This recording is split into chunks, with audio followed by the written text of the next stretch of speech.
everybody here, back from the first few holy days of the Passover celebration.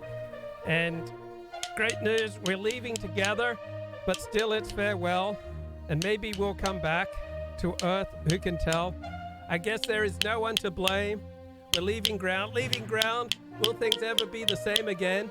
It's the final countdown. Okay, I've been reading a biography of Thomas Hobbes, and I wasn't planning on streaming today. I was enjoying taking this extra time for prayer, for meditation, for contemplation, for study, for getting in touch with, what truly matters in life, stepping away from just, giving my opinions on all sorts of sundry matters. But this biography of Thomas Hobbes is just too damn exciting.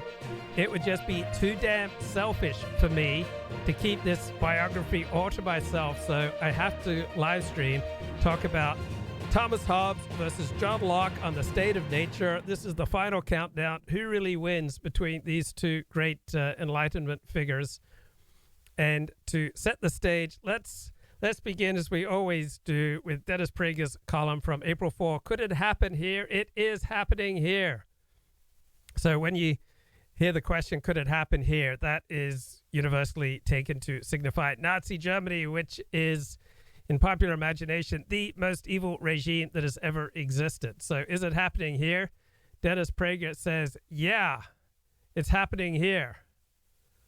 My God. And we'll keep an eye on the news. We got a Fox News alert appeal hearing set for Wall Street Journal report held in Russia. Okay. So Dennis Prager says, our universities in America have become moral and intellectual wastelands almost as ideologically pure as Moscow State University was in the Soviet era. So how many people really think that Stanford and Duke and Harvard and Yale are as ideologically pure as Moscow State University was in the Soviet era? Right? That's ridiculous. And to provide evidence, Dennis says, as of December 2022, there are 7 times more administrators at Stanford University than faculty. Right? I don't see that means that we're becoming more like the Soviet Union. Our medical schools are embracing Soviet-like science. In more and more of them, incoming doctors are instructed not to use the terms male and female. Harvard Medical School officials use the terms pregnant and birthing people rather than pregnant women. And Children's Hospital using hormone blockers, which can impair future reproductive functioning, and mutilating perfectly healthy teenagers. So then where, Dennis Prager, would you prefer to get your medical care? Right? If American medical care is heading on the Soviet model, then where would you prefer to go for your medical care? Would you prefer to go to Canada, to England? You're rich enough, you could fly to France or Germany or Nigeria or North Korea or China. Okay, if the United States is such a hellscape, where do you get better medical care? Where on earth? And was medical care really better 10, 15, 20 years ago than it is today? So this strikes me as a dramatic overstatement. Students at elite law schools such as Stanford and Yale behave as if they were members of Komsomol, the Soviet Communist Youth League. Really? So are they dragging people off to the Gulag? I mean, how many conservative speakers have been murdered at Stanford and Yale? Right? That's what Komsomol used to do, right? In conjunction with the other Soviet Union forces, such as the secret police, they would drag people and torture them and beat them and murder them. So however bad it is at Stanford and Yale, I don't believe that is what's going on. On the rare occasions that conservative speakers come to their campuses to give a lecture, students heckle, shout, and curse at them, disrupting their ability to speak in ways reminiscent of the Hitler Youth in 1930s Germany. So students heckling, shouting, and cursing at speakers, is that something that is just primarily relegated to Nazi Germany in the 1930s? I'm going to wager, I'm going to step out on a limb, and I have not read a comprehensive meta-analysis of student reactions to public speakers in universities going back to the 14th century. But I'm going to suspect that jeering and heckling is not unique to Hitler's Nazi Germany. I'm going to suspect that this has been going on a long time in a lot of places, and to say that this is reminiscent of Nazi Germany, why isn't it reminiscent, I don't know, of 1900s England or 1880s America or 1930s Sydney, Australia. I suspect that students have been heckling and jeering speakers, and I suspect that people all over the world have been heckling and jeering at speakers since time immemorial. All right, when you've got a universal condition, which is publicly disagreeing, heckling, and shouting down speakers, I suspect, right, that it's not Nazi Germany that we're entering into. I suspect, I'm going to step out on a limb here, it's not the final countdown. Ooh, the final countdown. Could it happen here? It's happening here. It's the final countdown. Oh. The greatest of all freedoms, that of speech, is disappearing. So Dennis Prager has a nationally syndicated talk show. He talks about the 6 billion views that Prager University gets. I mean, if that's a suppression of speech, all right, then would you not like that suppression of speech? Would you not like the ability to speak to millions of people, right? Nationally syndicated radio show. But it's just like Nazi Germany, guys. It's just like the Soviet Union. America in 2023. It's the, say it together, the final countdown. Okay, yeah, song by Europe. I just watched the Tetris movie, all right? And I've never played Tetris. I didn't really have any interest in video games, but it seemed exciting. Apparently, Tetris was a video game developed in the Soviet Union, which is pretty cool. And so there was lots of cool stuff, you know, cloak and dagger businessman going over there to try to secure rights. And at one point, he goes out with the inventor of the Tetris game, and they go to this underground club, and the whole club is belting out the lyrics to the final countdown. It's the final countdown. Is a bunch of trannies beating the crap out of a woman suppression of speech, bro? Yeah, I think it is. But I suspect that there were people who were beaten prior to Nazi Germany and prior to the Soviet Union. I'm going to go out on a limb. I have not read a comprehensive meta-analysis of beatings in reaction to speech, all right, down through human history. But I am going to go out on a limb and suggest that that happened prior to the Soviet Union, prior to Nazi Germany. In fact, it has been going on. I'm going to wager it not just for hundreds of years, not just for thousands of years. I'm going to wager that's gone on for millions of years. If you didn't like someone's speech, right, you beat the crap out of them. I'm going to wager that that's a, you know, fairly common human reaction, that there's nothing distinctly Nazi or Soviet about reacting to speech you don't like with a punch in the face. In fact, I have been rather outspoken at times. And you're going to be shocked and amazed to learn that sometimes people have taken exception to things that I've said and found it offensive. And in reaction to offensive things I've said, people have punched me in the face. People have knocked me down. Jim Otto Jr., right? He is the son of the Oakland Raider great center, right? Jim Otto Jr., right? And he played linebacker at Placer High School. And he was a mean dude. He was one mean dude. So his dad, 20 years, he was a starting center for the Oakland Raiders in the NFL. And then his son was a very mean linebacker, and he would torment me. And when he didn't appreciate something I'd written in the Placer High School Hillman Messenger newspaper, it was the final countdown. He picked me up and threw me in a trash can. And so I was just curious because I started watching a doco on Jim Otto and how, you know, how ravaged football, how he's been ravaged by his time in football. And so I looked up Jim Otto Jr., and this guy who was so mean, he was a bully, he was just cold, he was a linebacker at Placer High School. He's now a pastor, right? Jim came to pastor Teton Valley Bible Church in 2009. He's been married to the love of his life for 30 years. They have 4 adult children. He's a graduate of Utah State University in 1989. He's got a certificate in Bible, and he's been to the Master's Seminary. He's got a master's degree. He served in college ministry for 14 years. Jim loves the Lord Jesus, and his greatest desire is to see Christ glorified by his people, loving and walking closely with the Lord. Wow, I wish I would have gotten to know this Jim Otto at Placer High School. But I was fairly obnoxious in Placer High School. All right. Jim Otto Jr.'s animus towards me in Placer High School did not come out of the blue because I was somewhat outspoken. I was somewhat annoying. I enjoyed antagonizing people. And he reacted by trashing me. His favorite books are Knowing God by J.I. Packer and The Gospel According to Jesus by John MacArthur. His current interest is on the teaching of the Puritans with special attention to the doctrine of sanctification as it relates to the affections of the heart. Jim enjoys time with his family and time in the mountains to meditate, cross-country ski, hunt, and occasionally fish. So I suspect he no longer picks up journos and throws them in the trash can. Oh, so he'd really beat the crap out of 40 now for converting. But I know one other guy from Placer High School. It was like this mean football player. I just call him Steve P.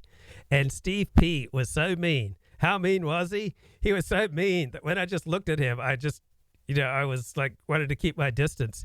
And then after I graduated high school, I went back to Australia for a year. I came back, I ran into him, and he was just the kindest, sweetest, nicest, most loving guy. He was married. He had kids.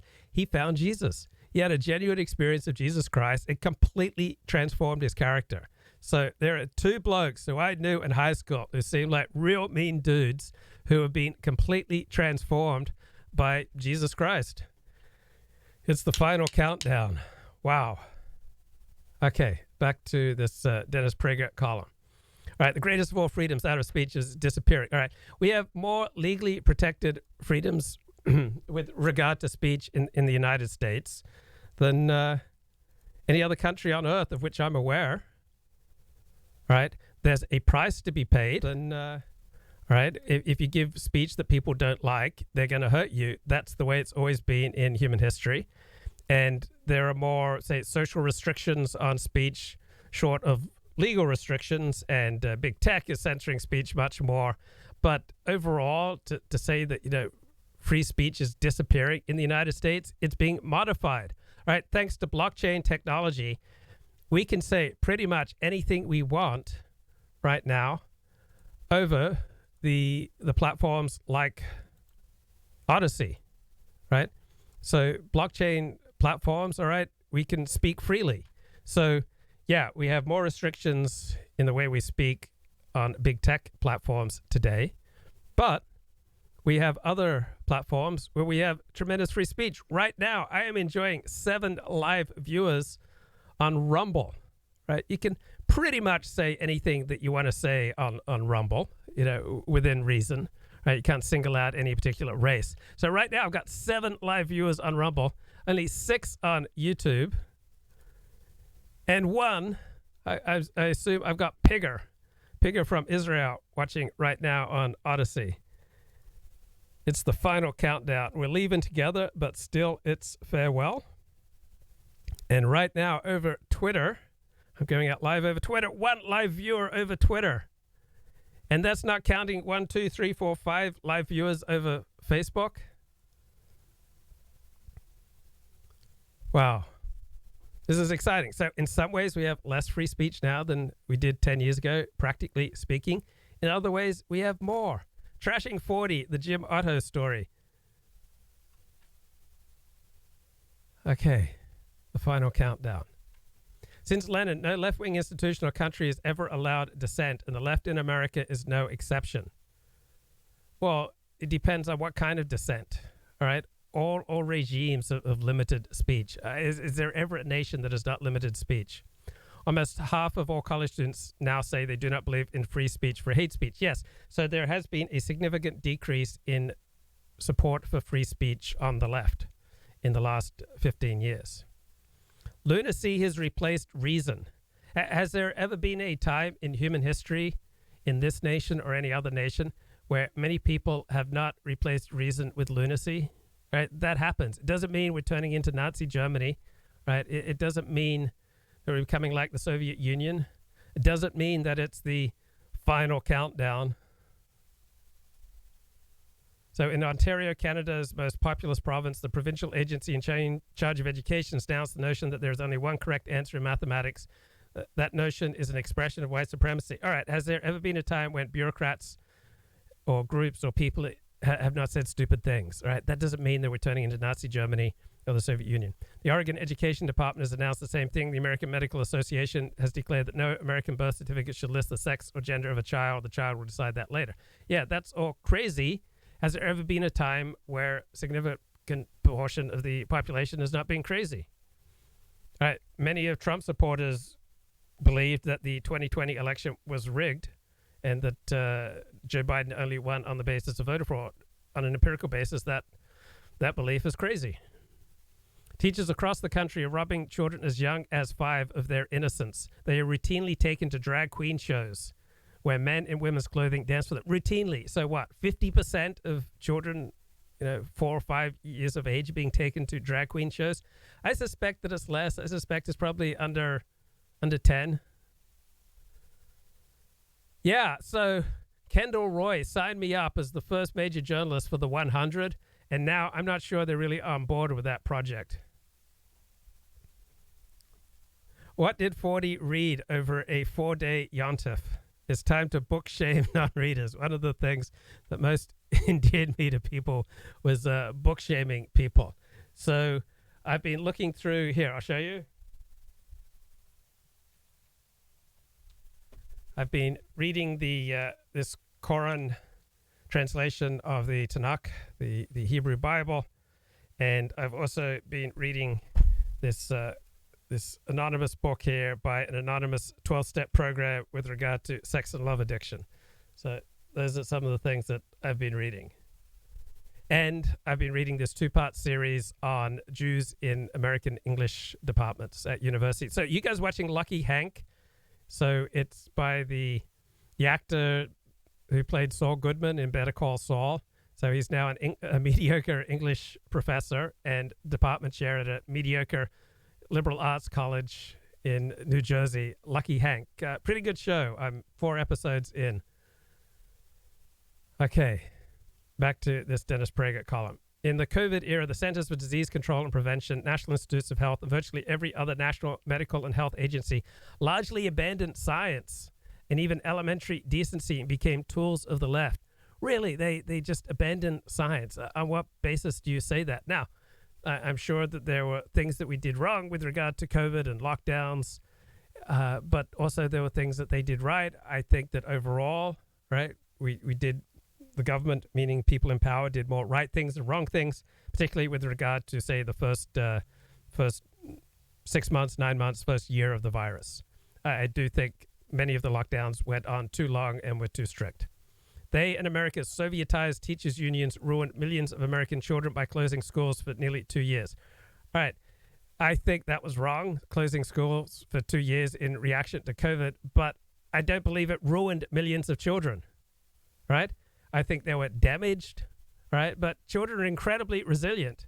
I mean, when I was a kid, I was bounced off the walls all the time. Look how I turned out. Like, I was smacked around all the time as a kid. Look how I turned out. I was resilient. I'd bounce off that wall and I'd jump right up and praise Jesus. All right? So kids are resilient. Half Galatian says, I'm now blocked by the leading minds in Western thought. Man, I'm so sorry. But yeah, kids are resilient. I mean, even if their schools were closed for 2 years, right, their lives were not ruined. That's the death knell for any guest on the 40 show. So what books have you read lately? Translation, bye-bye. Yeah, Claire Khaw. Claire Khaw made this accusation on Stephen J. James's show that I don't have her on this show anymore because she doesn't read books. Yeah, I think that's largely correct. I do lose interest, generally speaking, in guests who don't read books.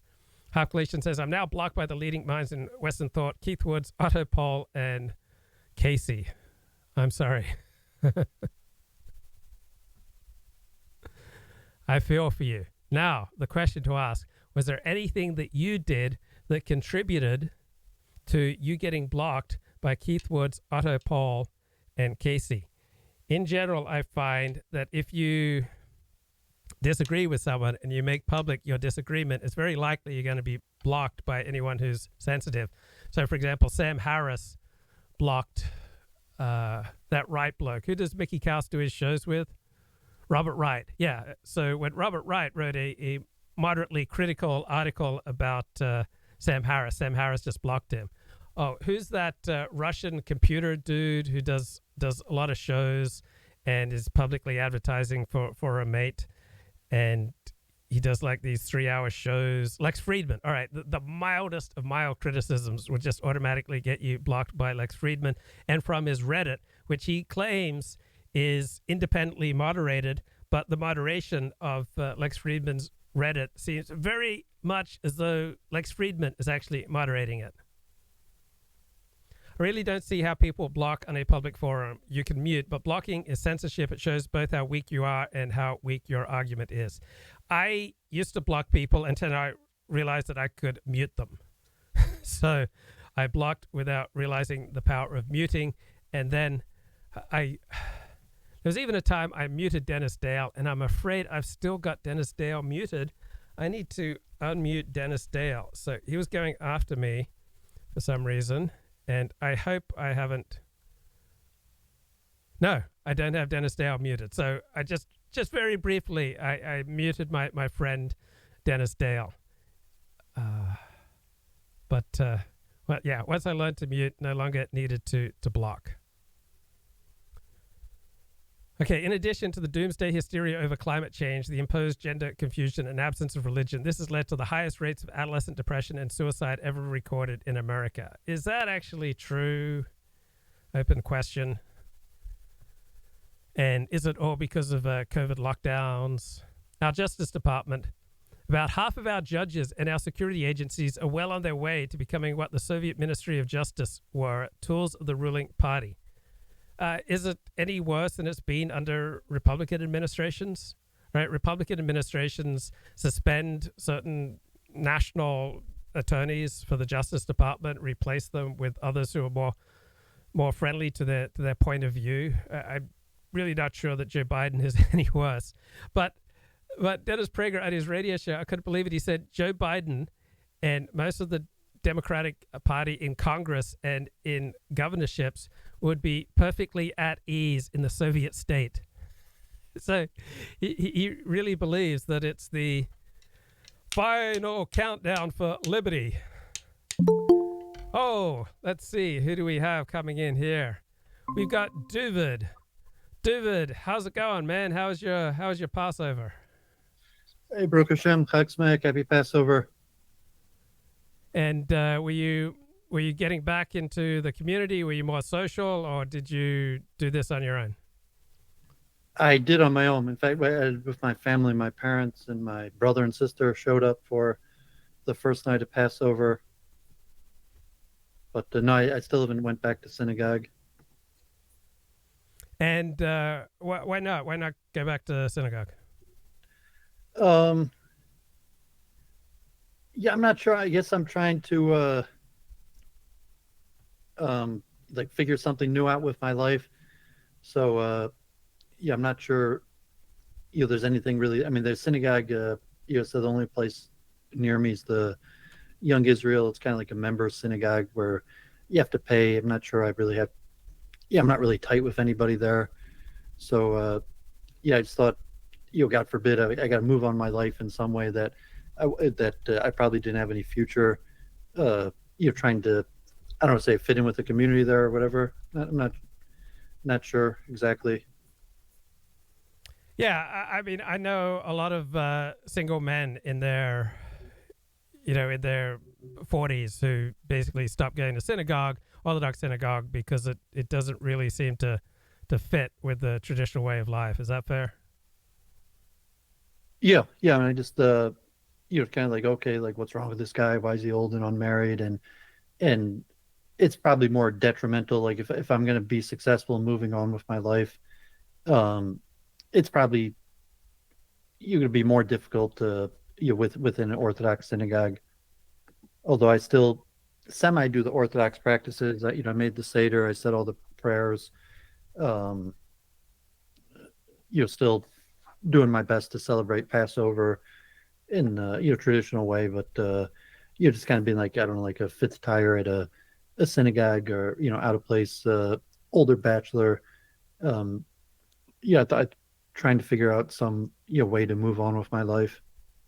Yeah, so living in Orthodox community is challenging. All right, it really you become joined to a much bigger group. There's a tremendous loss of privacy, and there's also a strong strong pressure to assimilate to the norms of the synagogue. But so for me, let me just list off the biggest challenges for me. The biggest challenges for me have been avoiding ticking people off, because I often have so just enjoyed annoying people, ticking them off. I would feel strong and powerful when they would lose their temper at me. So learning to get along with people, avoiding needlessly antagonizing people, and then the pressure to conform and the restrictions on freedom that have come along with that. Those have been big challenges for me. So what have been the biggest challenges for you to flourishing and to enjoying living inside an Orthodox community? Well, I thought when I lived in New York, I had, somewhat as an outsider role within the community, some success. And when I came back to Metro Detroit, I never really fit in.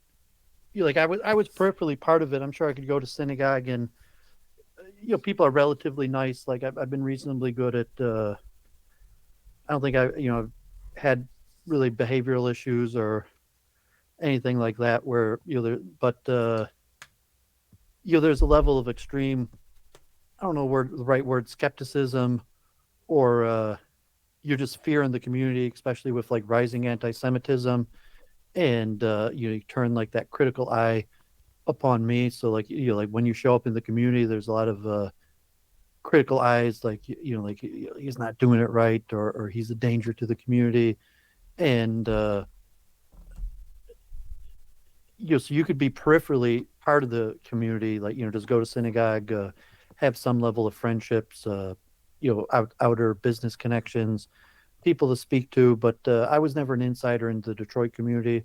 While I went to the schools as a kid, I know a lot of the people, still work with Chabad or various organizations. So I was never able to successfully integrate here in Metro Detroit. In New York, I was able to integrate largely by serving rabbis and having some sort of peripheral function where I was in the Hasidic community as a kind of like accepted outsider. And as an accepted outsider, I did things for the community, and was kind of I guess accepted as an accepted outsider. And I'm not sure in Metro Detroit there's a large enough community, or it's more secularized where there's not such a clear distinction why they would even need an accepted outsider or something like that.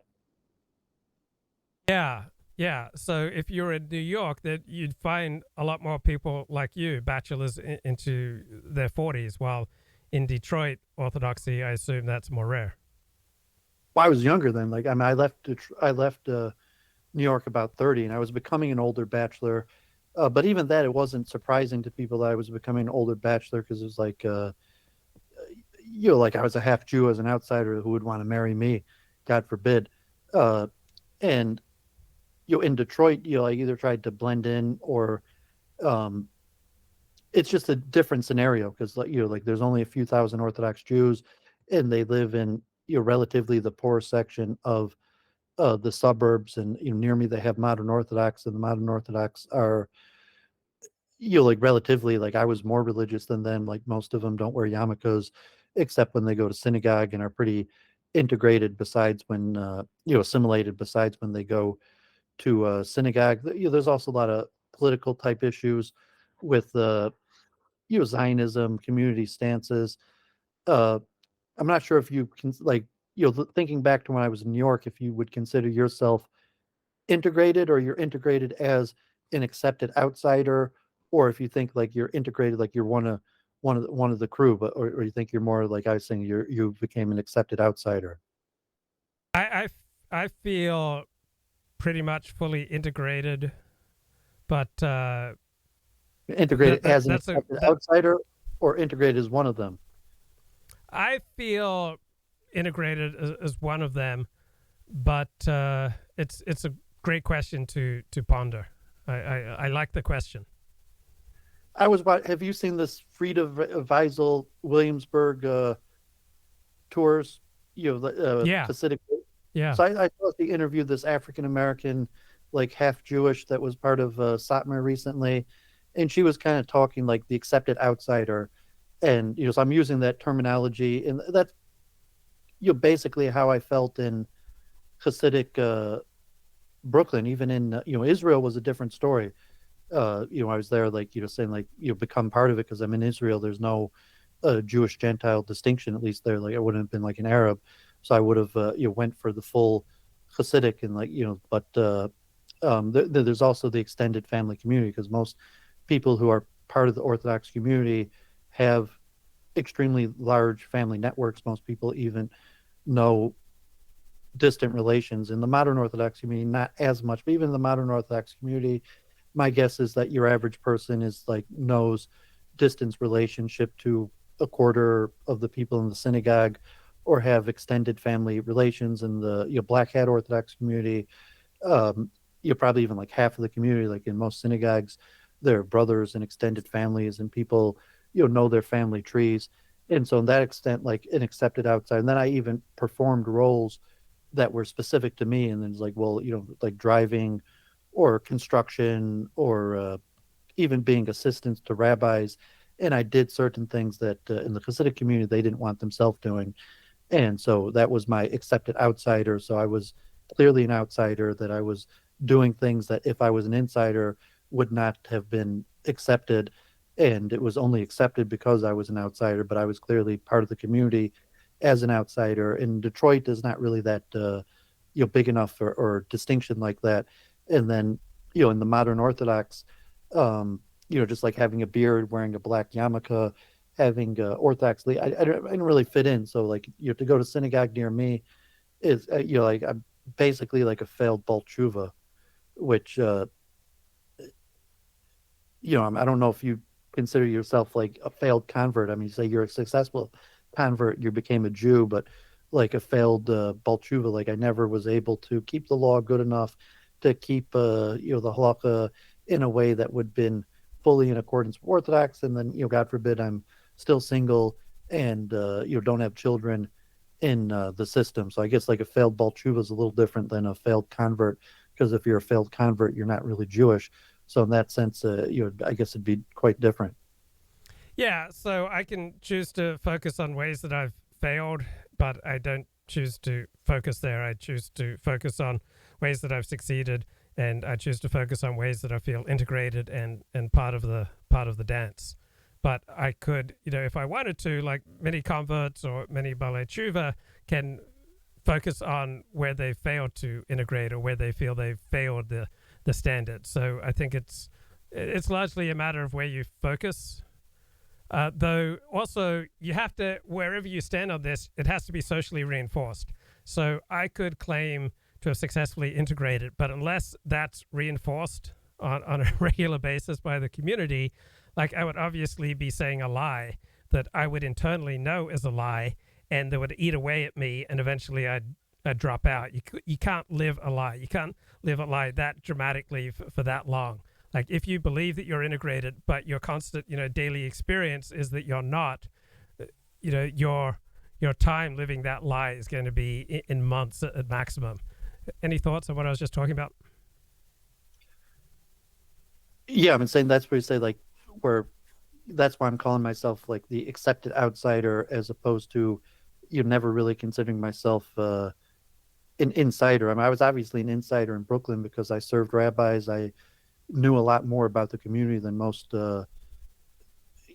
people who were brought up in the community, because I was specifically doing things for community leaders that specifically because of my background, I was the one doing it for them, that they wouldn't have had people from their own background, so to say, if their own kid was like me, they would have been a bum, God forbid. And I don't know in LA if it would have been like that, but because I was an outsider, I wasn't a bum. And I took it realistic, and I would have had to marry somebody like me. But once I started going to university, um, there's a lot of dissonance. Like in Metro Detroit, I you work with the Russian synagogue, and I felt purpose, like I put on tefillin, and was part of Kirov, and also in the larger community where I was helping with Kirov and the downtown synagogue, and then God forbid they took a turn to the left, and maybe God forbid a series of unfortunate events beyond my control.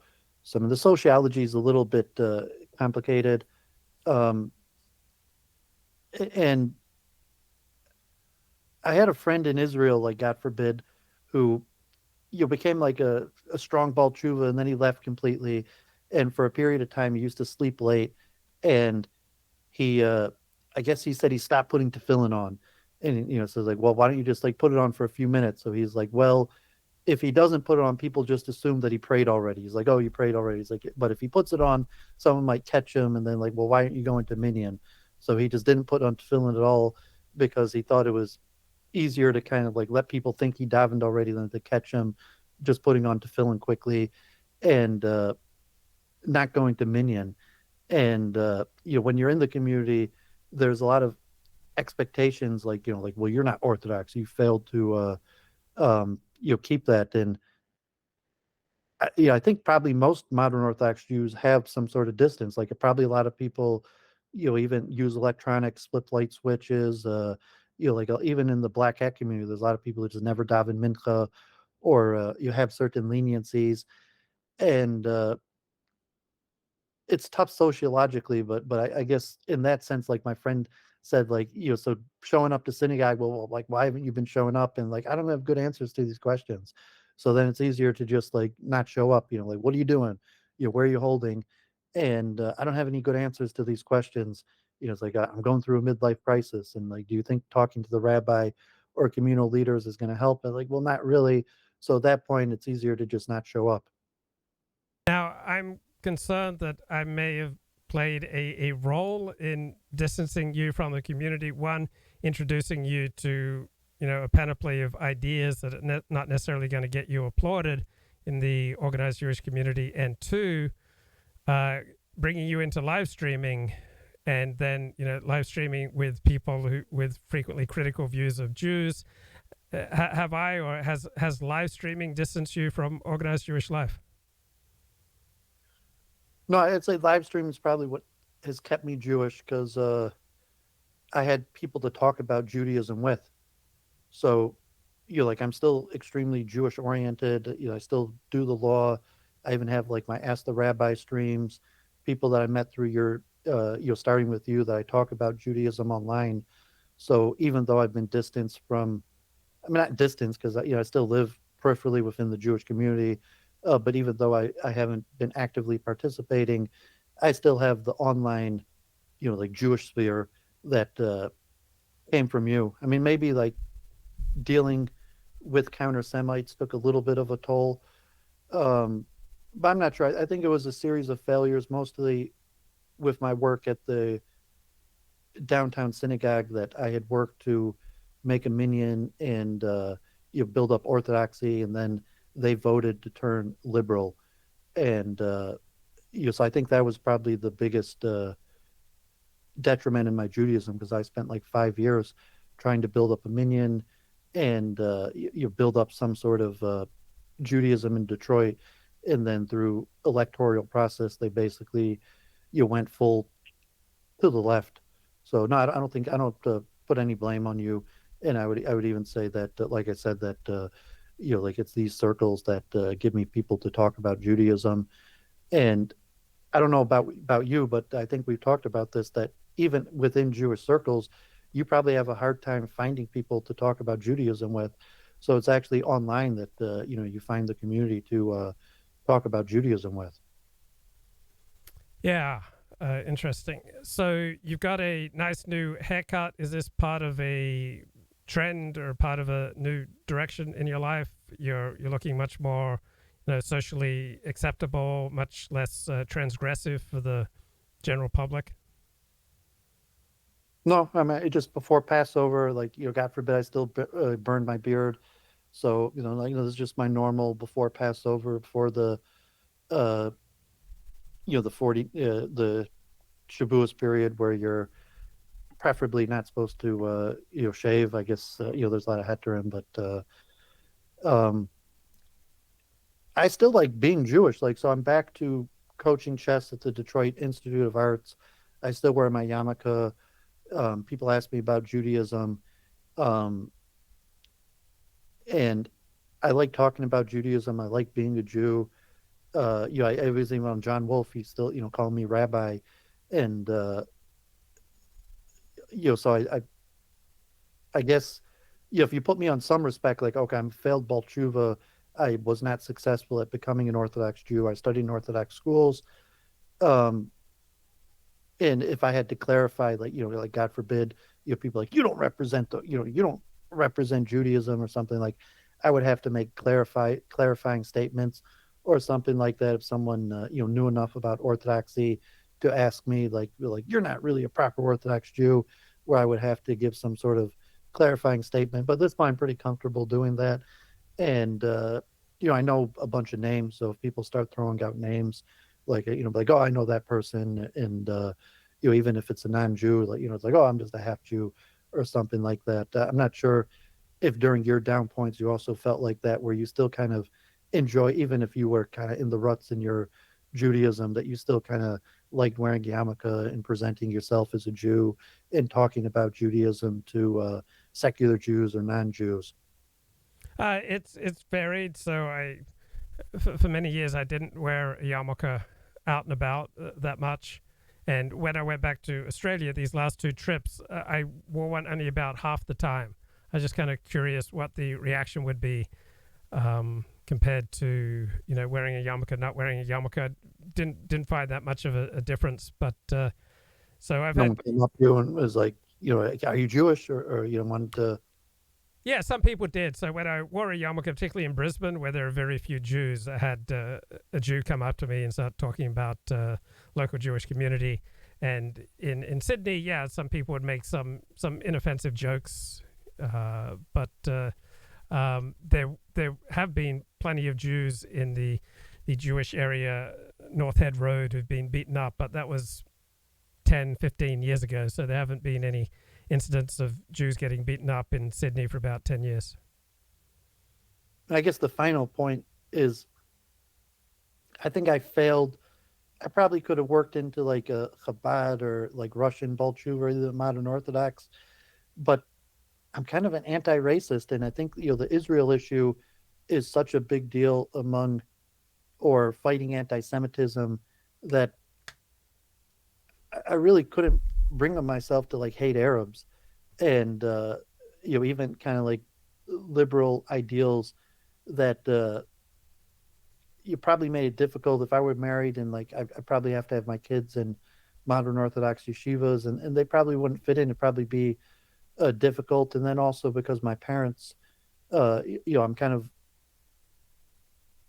the only Orthodox Jew. And I don't have any extended family. It's it's tough, like, so, like the failure to get married, the failure to have kids, which is such a central part of Judaism, which is a communal organization, versus like, I'm like now I'm, in my 40s, I'm very comfortable in my Judaism. I could even say most of the prayers in Hebrew. I know most of the laws. I know, most of the important names and people in the community. I've read, thousands of books on the subject.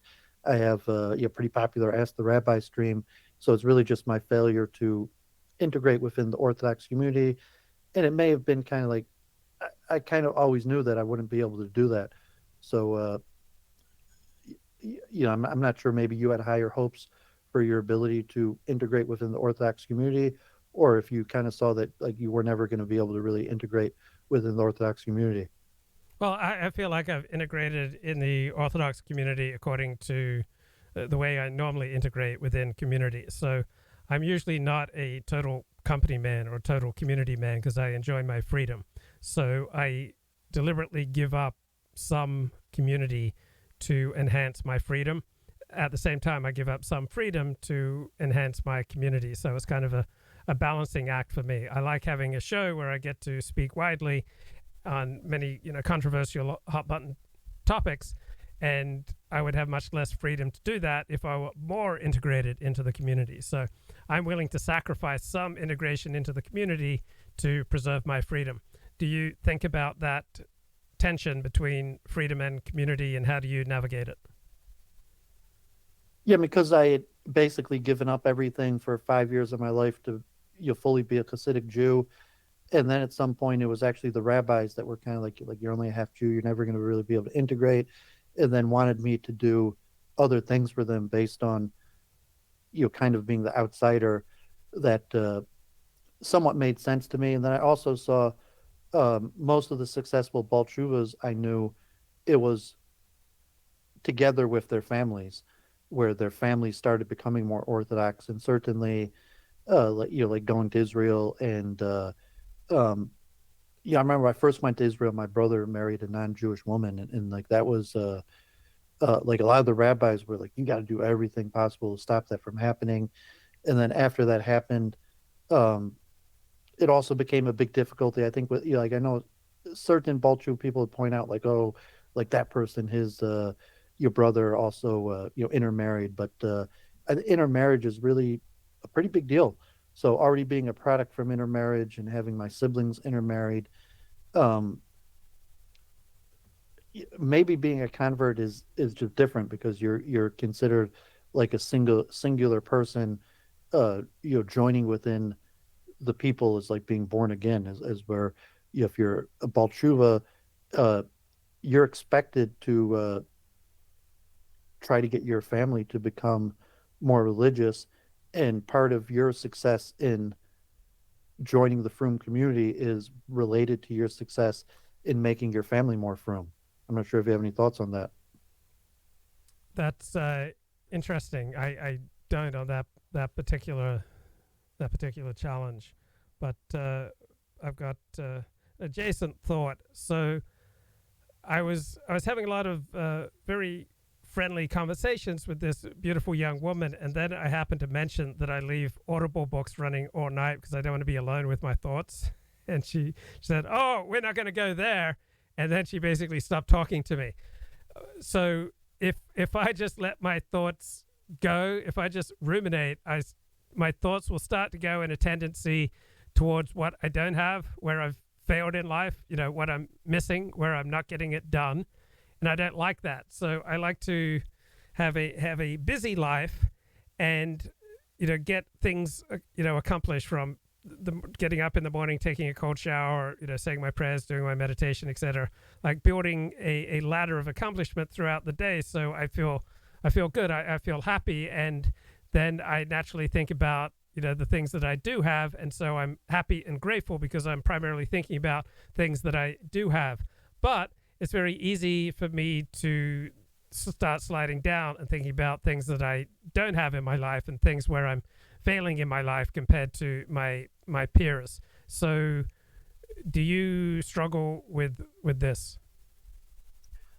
I mean, possibly. I keep myself busy with ideas. Like you're probably the basis of our friendship was our you just love of learning, and not just Torah but all things. So like I study constantly. I'm reading, and I have so many ideas I'm thinking about. I'm trying to write. I haven't given up on life at all, and I haven't even given up on Judaism to some extent. I actually think I'm more valuable to the Jewish community in a lot of ways as a half Jew, or even as a non-Jew. And so like it hurts to be old and single. It hurts to kind of feel like I don't think like rejected, but just not being part of it, to be an outsider to some extent. That's but um, I don't need to keep things on at night. Like I usually study till I get tired. A lot of nights I go straight to upstairs to sleep and fall straight asleep. Sometimes I'll read in bed for a little bit, so I don't need any audio. I know a lot of the experts on sleep and things say that you should. Um, I have a house. I don't know if you're just in one room or something, but you shouldn't have electronic devices in your bedroom, or shouldn't fall asleep to the TV or with electric gadgets. So I've been going with that a few years. So might according to the experts on sleep, that's a bad thing. Um, and I don't think I have any psychological issue like that where I've kind of accepted my lot. I still hope to succeed and get married and build up a family, and maybe you have a larger dissonance there where I just kind of look at myself as an outsider, where you have not an outsider, like I mean I said the accepted outsider, but I don't have the dissonance where I say I'm a failed Balchuva. I'm not sure, I maybe made some bad decisions, or it was just too difficult for me and I wasn't able to do it. And I still hope that there's something there for me and some, still try to be useful as a Jew, and I believe in God. Try to be a good person, and various things, and still have hope to the future. I'm not sure if maybe 5-10 years from now I'll lose hope, or if you think that's related, like you'd fall into depression if you didn't have like at late at night, like you can't just read a book, or you'd fall into depression. Well, it's not so much a depression as just start going down a path I don't want to go down. I don't want to spend a great deal of time thinking about things that I don't have. And so I'm particularly prone to that when I put my head down on the pillow at night, because I'm busy all day. Like I'm doing things all day. So this is the first free time really for my mind to start going. And my mind naturally goes towards thinking about things that I don't have rather than celebrating things that I do have. So does your Specifically mind... like a wife and kids, or are you saying like everything that you like, money, fame, or you're specifically, like the wife and kids? Well, wife and kids would be, one thing that I'm lacking, other things that I'm lacking. Yeah. I can easily start spending time thinking about that, and I'd rather interrupt that. But so you naturally don't spend much time thinking about the things that you don't have. You naturally spend most of your time celebrating what you do have. Yeah, I don't celebrate, but yeah, I'm pretty thankful to God, and I guess like God forbid if it's late at night, and you say like God forbid you struggle with spilling seed or something like that, where late at night you're gonna most likely to focus on like God forbid I'm single, or it the pain, and maybe if you had children that you'd have to get up in the morning, because like relatively I have responsibilities, but if I sleep later, there's nothing that forces me to get up. I could sleep till 10 or something. I rarely sleep past 9, but if I did, like it wouldn't make a difference. Like I don't have kids that necessitate me getting up early. Obviously I get more money, more fame, more success, but I'm pretty driven. I think the main thing that I just loneliness, or the feeling of failure, that I couldn't find a woman to build up a family. I don't necessarily have a large list of grievances, that things that I didn't accomplish besides for that. So I haven't spoken to you in about 3 months. So what have you been doing the last few months? I've been doing a lot of studying, and like I've really been getting into science and the philosophy of science, and I did some streams, and it's a little bit interesting because the philosophy of science is not a well popularized or known subject. There's only a few university departments across the country that even study the philosophy of science, and there's a lot of misunderstandings of people that the word like science or truth or knowledge. So I have a long list of books I've been reading on the subject, and I've been studying and reading other things, but I would say in terms of my productivity in academically studying, I might be the most productive I've ever been in my whole life. I feel like I probably spend like 10 hours a day studying. And have you had any favorite live streams that you've either hosted or that you've participated in the last few months? You're still doing streams with Charles Moskowitz? No, I haven't streamed with him since um, December, and like I mean, he might still be around or streaming, but he changed times, and I thought it wasn't really going anywhere, so I didn't push to contact him, and he didn't contact me. So I'm unsure, and you said the viewership wasn't really going up, and I don't think he was really listening to me, and it just seemed kind of repetitive, where he wanted to repeat his talking points, but it wasn't even getting much of a viewership, and like I wasn't having any positive networking. Basically not almost no one that used to watch the content was still watching, and like no one was contacting me talking about how they saw me on Charles Moskowitz. I wasn't able to book people for his show, so it's possible we'll talk again. But Church of Entropy, it took a few weeks off. I also, I'm not sure the long-term future. We might continue with that, but I'm a pretty goal progress oriented person. I don't like talking just to talk that much. So I had hoped to go to the Science of Consciousness conference this year in Italy. And I just couldn't pull myself together. I looked into doing it, but it would have cost like $4,000 and passport and everything. And I didn't pull myself together to go. I mean, it's not till the end of May, but I would have had to book the ticket a few weeks ago. So I was a little disappointed in the direction of Week in Review. Like I wanted to move towards trying to publish papers and networking, and it hasn't been moving that direction. So we'll see. That might also fall apart, but I'll discuss that with Jennifer after Passover. Okay. Do you have a favorite Jewish holiday, or are they all pretty much the same for you? I guess I used to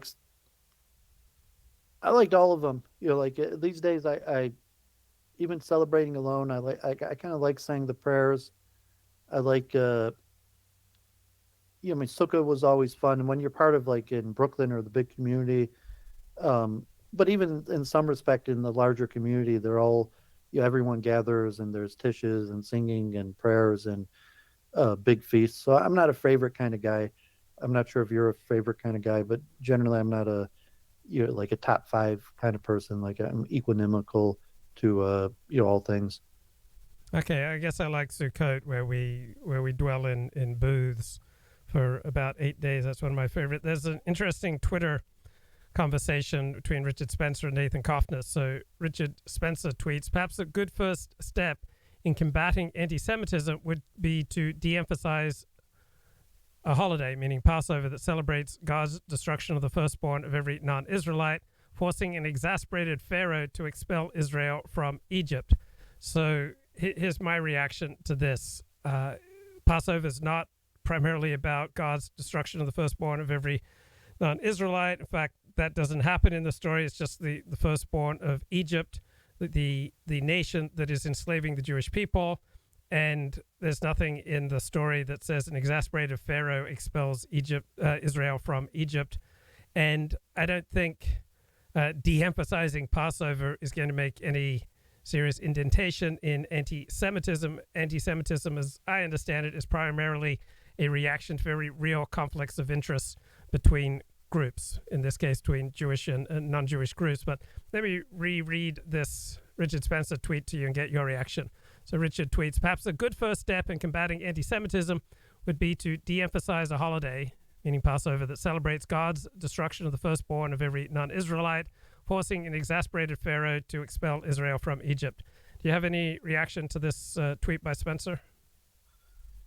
Yeah, it was interesting because I did Passover with my family, and my mother had these old Reform Haggadahs, and there wasn't enough for everybody, so I was using like a more direct translated one. And so I noticed that specifically after the cup of Elijah, and you open the door, and then there's this Hebrew prayer, Shvach Hamaska, pour out your wrath upon the nations. And I saw that wasn't in the Reform Haggadah. And I've also been studying a lot of Immanuel Kant, because he's kind of like the father of the philosophy of science. You even have this titled Thomas Hobbes and John Locke. If you wanted to talk about them, I've been studying a lot of them. They're also somewhat like the fathers of modern philosophy of science. But so the Reform had agreed with Richard Spencer and had taken that stuff out of the Haggadah, and so just my family using the Reform Haggadah had largely extracted any of these ideas from the Haggadah, and a lot of what's going on in Israel, a lot of like in Metro Detroit, there was a big issue with this Palestinian woman and support of Israel, and yeah, I don't know if you have negative feelings towards the reform, but it's interesting that the reform did feel like that. They did change the services and did change and remove all of that stuff. Although reform has kind of died out in intermarriage, like Dooovid, I'm a product of intermarriage, and secularism. So I'm not sure, and we've talked about this in the past before, but your attitudes about reform or thinking about 150, 200 years ago with the emancipation of Jews in Germany, like Immanuel Kant, where he criticized the Jews like Richard Spencer is today, and in response, like the reform did in fact remove that stuff. Yeah, and I don't think it's going to make any difference with anti-Semitism. Let me read more from this Twitter thread here between Richard Spencer. I mean, a belief thing to say like we don't actually believe that, and we don't say it to say, well, okay, our ancestors said this stuff, it's part of our religion, but like, no, I don't believe that, and I'm not going to say this mantra just because my ancestors said the mantra, and say like you as an Orthodox convert, that's not within your purview to say that. But say like as a Jew to say, well, yeah, this is my ancestors' tradition, but I think it's wrong, and I don't think God cares whether I keep on repeating this stuff, and to have adapted that. But then like, you're correct about the failure of reform. Reform's dying out, and I'm the product of that change through intermarriage. Yeah, I don't have any strong generic reaction to Reform Judaism. It'd have to go like issue by issue. But let me read on. Go ahead. Relate to Richard Spencer. Richard Spencer claims, says that he went to a school that was like 10% Jewish, and presumably those 10% Jewish were probably Reform or secularized, and those would have been the people that assimilated. In the sense, American Judaism is based off the assimilation of the Jews. The assimilation of the Jews was based off of the fact that collectively a large segment of the Jews got together. We're still Jewish, but we absolutely do not believe that stuff. We do not plan on going back to Israel. We do not believe in rebuilding the temple. We don't believe in this Jew Gentile distinction like is in our text and like all the Adam Green type stuff. And that was what abled Jews to integrate and assimilate across America.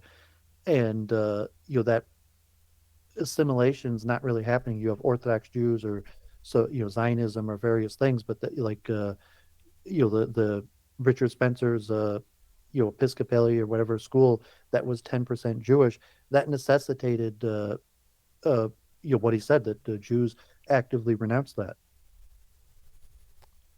Okay, let's have a look at more of this thread. Nathan Cofnas responds, the Jews were being held by the Egyptians as slaves. The holiday celebrates their liberation.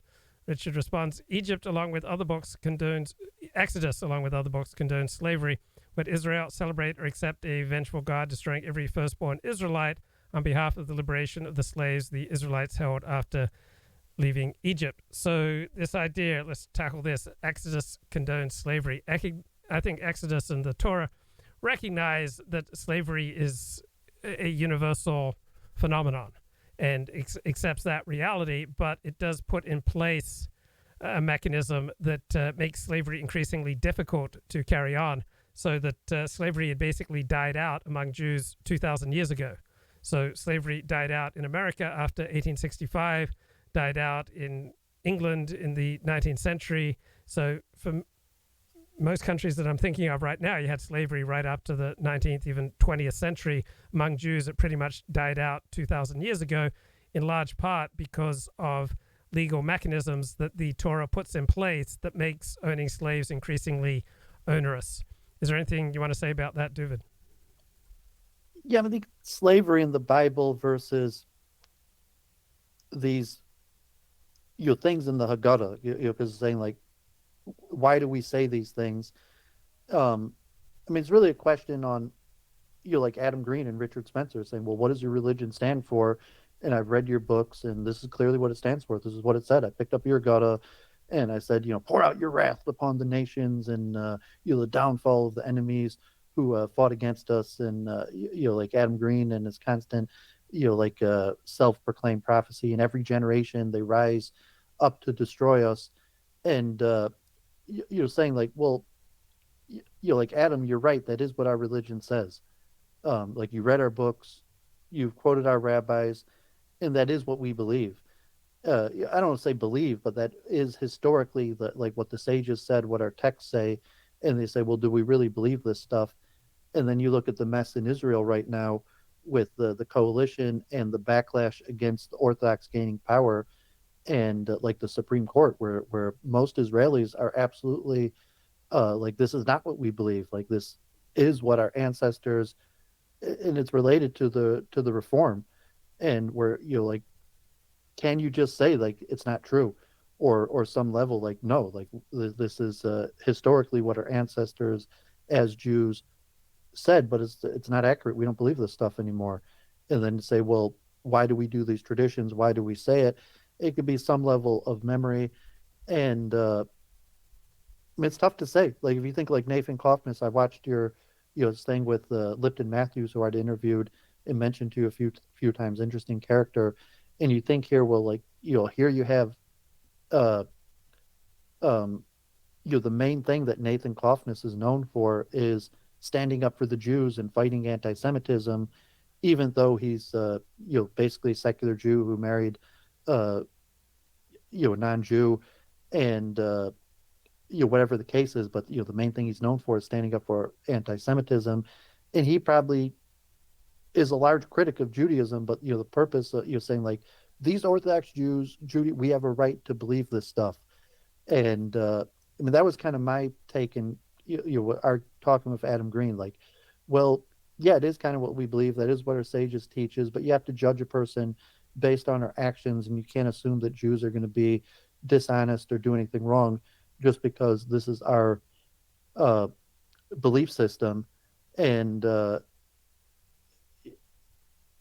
let me jump in. Yeah, let me jump in. So, Half-Galatian gives the full context for that quote. It is, pour out thy wrath upon the nations that know you not, because they have eaten Jacob and ensnared Israel. So it's talking about nations that have acted in a wicked fashion. It doesn't mean all nations.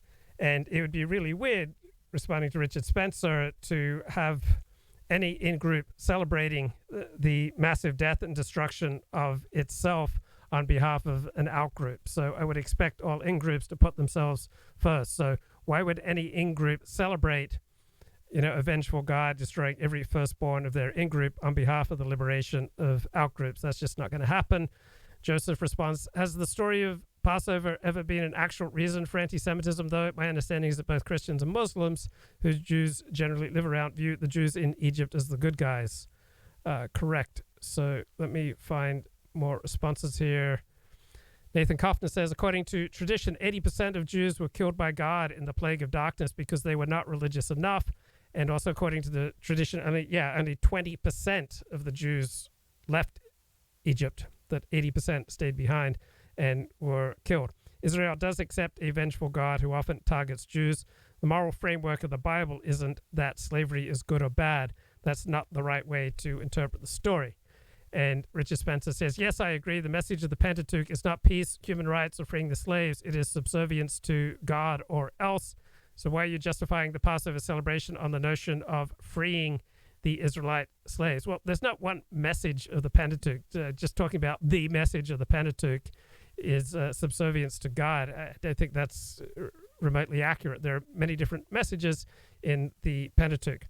Nathan Cofnas responds, the holiday celebrates the liberation of the Israelites, not the killing of the Egyptian firstborn. Within the moral framework of the Bible, the liberation is good because it allows Jews to become slaves. That's the word used in Hebrew, to God. And Richard Spencer says, Passover means just that, for the Lord will pass through to smite the Egyptians. Okay, so I've been to many Passover Seders. I have not detected, dramatic levels of like anti-Egyptian sentiment in Passover Seders. Like wrath at non-Jews or wrath at Egyptians doesn't seem to have been inculcated at the Passover Seders I've been to. Any thoughts on any of this, Dooovid? Well, that's what I said. Like, can you judge Jews based off of I mean, it's the Kevin McDonald, the concept of the group strategy.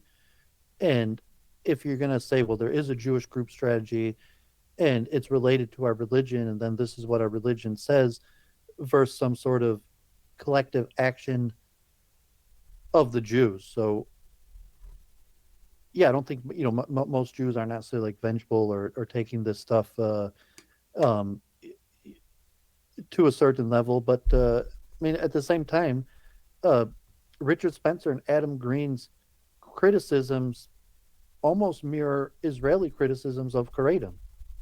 And like in Israel, like you're supposed to serve in the army, and the religious exemption and all these various issues where Israel might become a religious state, and that's why they're coming to civil war. I mean, I don't know if we've talked about this in the past, but certainly the academic criticisms of Judaism are extremely popular among Israelis. And they're the same questions when I went to yeshiva, or Samek, and I first started asking, like slavery, do we really believe this stuff? If the Bible's true, then this is what it says. And so I don't know how, if you separate like a belief system from a strategy to, the overall kind of way Jews act, and you say, well, is it possible that we could believe this but not act upon it? And say, well, that was largely my defense to Adam Green. Like, so okay, this is what we believe. So what? Judge us on our actions, not our beliefs. Okay, talking about Thomas Hobbes versus John Locke, they have two very different opinions on the state of nature. So, from a Hobbesian perspective, life in the state of nature is solitary, poor, nasty, brutish, and short, and that's why we need a sovereign, a king, a government with total power. From a John Locke perspective, life in state of nature is generally harmonious with people trading with one another. So, who do you think is more accurate about the state of nature outside of society? Thomas Hobbes, with his depiction of life being solitary, poor, nasty, brutish, and short, or John Locke, where he portrays people, living in harmony and trading with each other?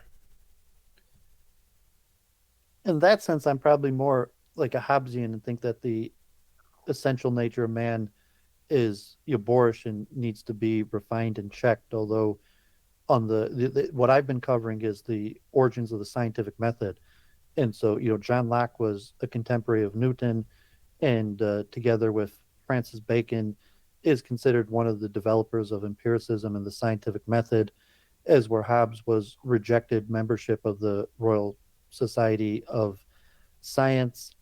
Although Hobbes, it's kind of this interesting, like you also kind of like studies and sciences and the connection to truth and the relationship to empiricism and the scientific method.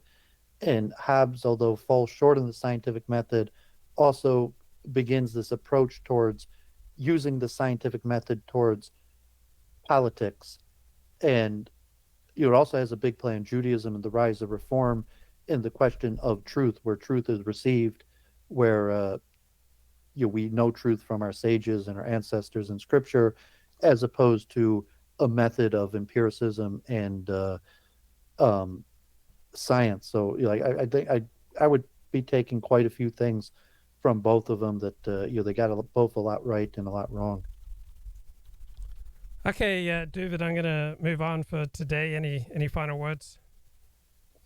Yeah, happy Passover. Nice talking with you. And I said, yeah, I'm trying to chart a path forward, and in Judaism still is probably the main central part of my life.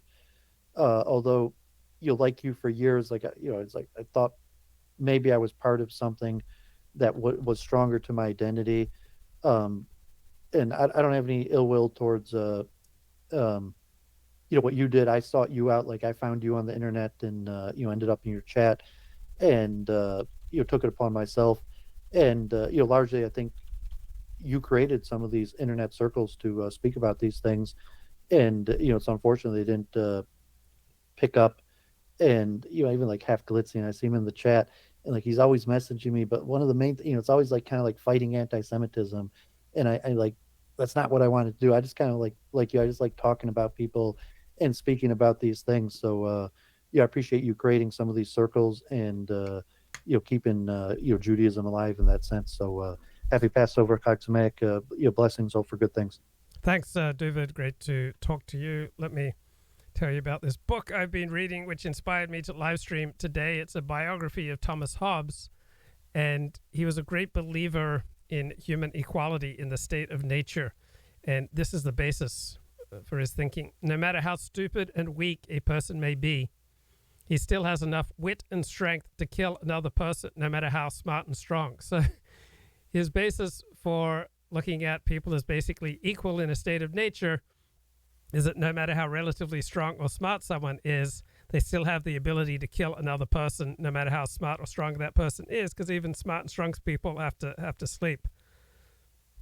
So Hobbes said, if we consider with how great a facility he that is weaker in strength or in wit may utterly destroy the power of the stronger, since there needs but little force to the taking away of a man's life, we may conclude that men considered in mere nature ought to admit amongst themselves equality. I think, what an amazing way to come to a foundation of believing in human equality, and that is even stupid people can kill smart, capable people. That's the basis for Hobbes' view on human equality. So he thinks that even the strongest, the most intelligent person has to sleep. So when he does, even a stupid person can sneak up on such a strong, smart person and bash his brains out. So this is the nature red in tooth and claw argument. And this natural equality, our natural susceptibility, our natural vulnerability to being killed by people who don't like us, contributes to universal warfare. And so state of nature equals, from a Thomas Hobbes perspective, equal vulnerability, which equals equal lethality, right? It's very dangerous in the state of nature. Now, Hobbes emphasizes this idea of human equality in the state of nature for primarily rhetorical reasons. He wants the state of nature to be an unpleasant place, right? And he recognizes that most of his audience in the 17th century would have thought of human equality as socially and morally disastrous and wrong. So a big difference from now. Human equality is now widely accepted as the right thing because we live in the aftermath of nationalism, right? An accompaniment to nationalism is a belief in equality. If your nation is your primary source of identity, right, then you're all components of that nation, and there is some element of equality in that you're all part of the same extended family. So in all of Hobbes's books, the causes for war are roughly the same. Competition for the same thing. Diffidence, meaning distrust towards one's fellow man, and the desire for glory. So human desires are infinite. Natural resources and human resources are limited. Different groups have different interests and different gifts. Ergo, when you have a dramatic enough conflict of interests between groups, you get killing and war. So I also find this interesting. Thomas Hobbes has the absolute unswerving position is that there is no private property in the state of nature, which is very different from John Locke's view. So John Locke's view is the state of nature is largely a harmonious place where people have their own private property and they can freely trade with other people.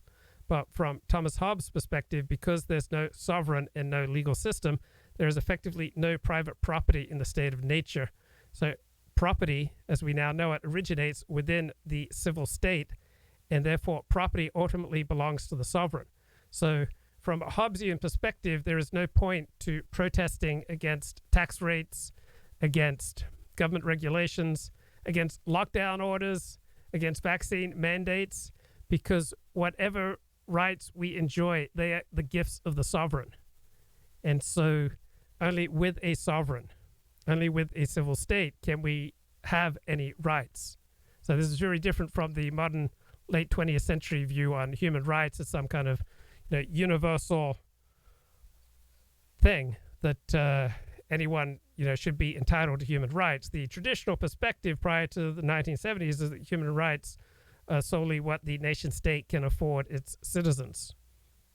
So one sign of sovereignty, according to Thomas Hobbes, is the status of being above the law.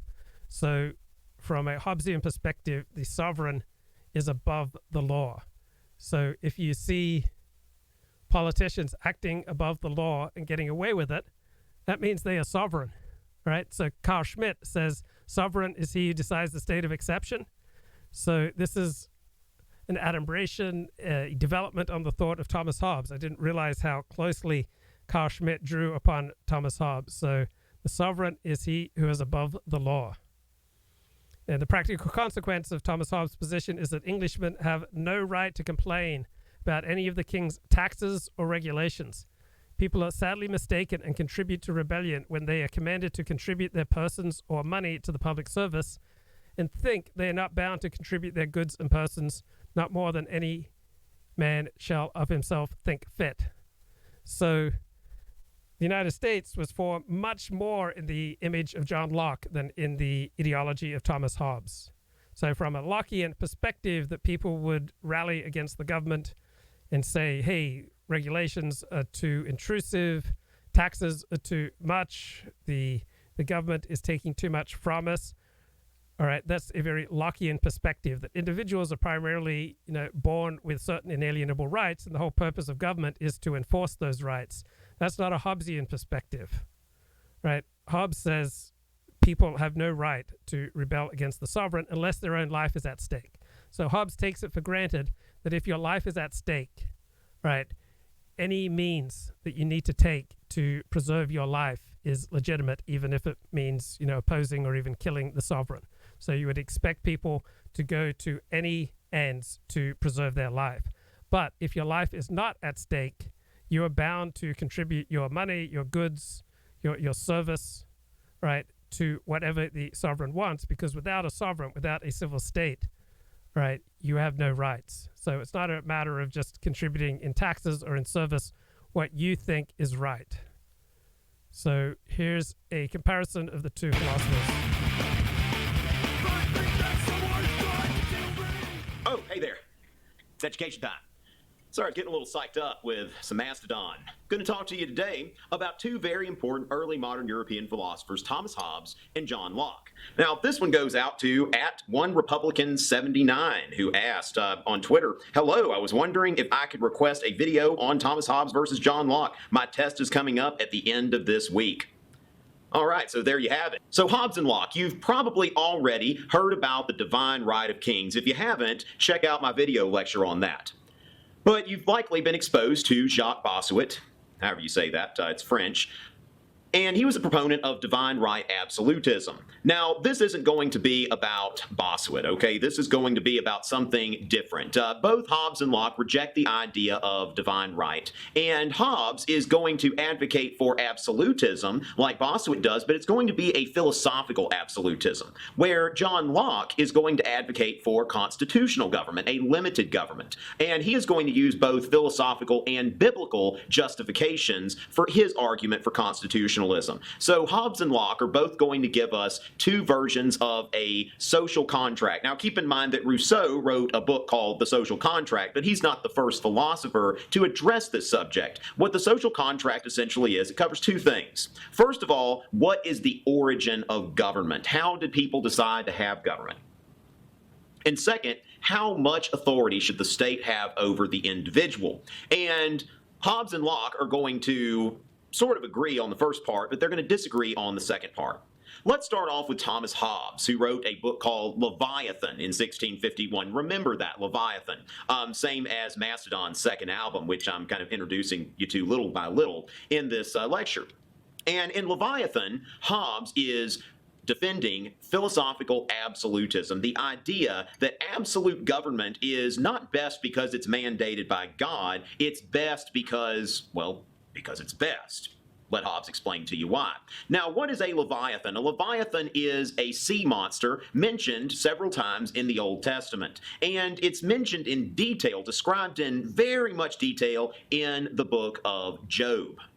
Specifically in Job 41. Now, let me go ahead and read a little bit to you from Job 41 with a little bit of Mastodon theme music, you don't mind. Canst thou draw out Leviathan with a hook, or his tongue with a cord? Will he make many supplications unto thee?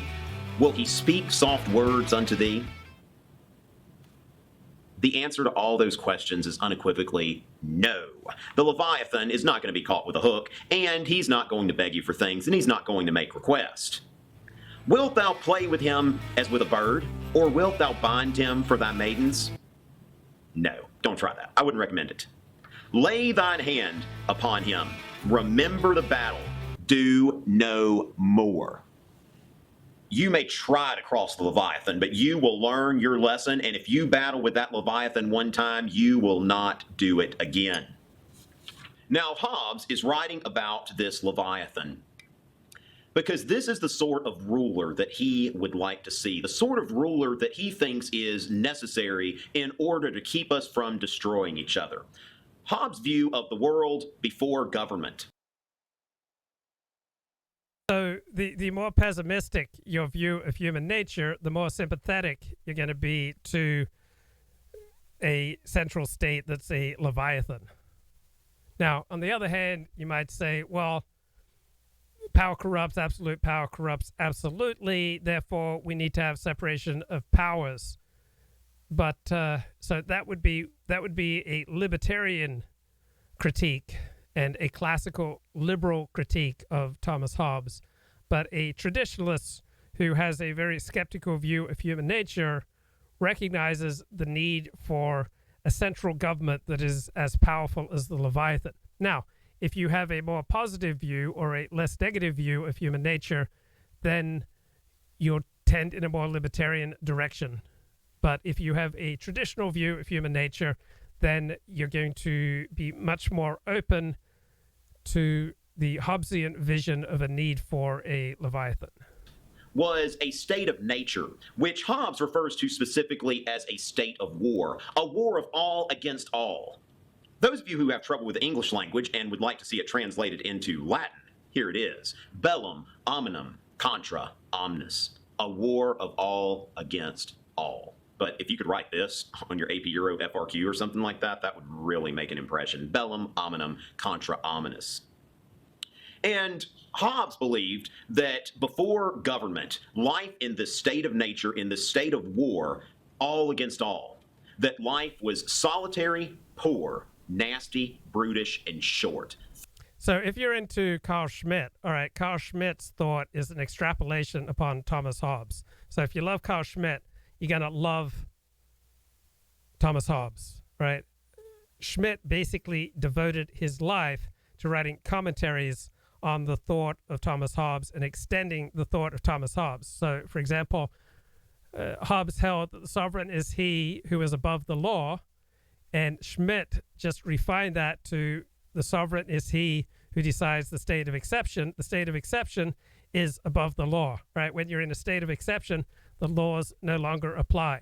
So you may be familiar with some of the refugees from the Middle East who moved to Europe and did heinous sex crimes, and when busted, arrested by the police, brought to court, why did you commit this heinous sex crime? They claimed a Schmittian defense. They said they were in an erotic state of exception.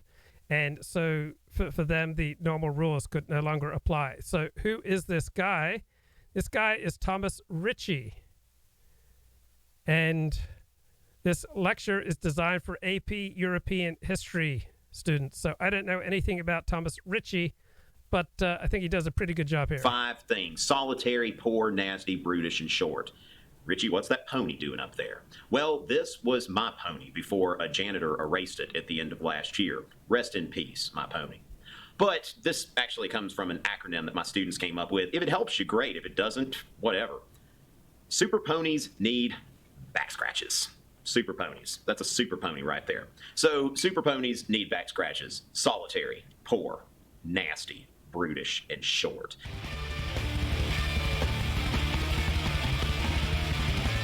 So Hobbes believed the absence of an invincible So the idea absolute. here is that we need a ruler who is strong enough that he is beyond challenge, that people think I could not possibly mess with that guy, because that is the only thing that keeps us from tearing each other apart. Right. So the more you believe that basic human nature is dangerous, that without a strong sovereign, we're going to tear each other apart, then the more open you're going to be towards the doctrine of a powerful state. This Leviathan, who is so large, you can see him looming large over everything, larger than the city, and you see that his garments, his chainmail is made of people, and he's so big as to be beyond challenge, and that will make us behave ourselves when we otherwise would not, and it will keep us from destroying one another. And this comes down to Hobbes' view of human nature, which really isn't that far away from John Calvin's, who said that man is totally depraved and incapable of really doing any good unless his heart is quickened by the Holy Spirit. And yes, that's kind of the inspiration for the Calvin and Hobbes cartoon. These two philosophers, one religious, one political, that tend to think like each other. Right, so I talked about those two football players in high school who were really mean until they were transformed by a personal experience of Jesus Christ, and then they became, the most lovely men you can imagine. Comes to human nature, they have a very pessimistic view of who we are. Then again, we might say, oh, well, yeah, I trust people. I generally think that people are good, kind of in the vein of the Italian Renaissance humanist. But Hobbes asks, if you think so much of people and you trust your fellow man so much, why do you lock your door? And everybody says, oh, yeah, think about it. How much?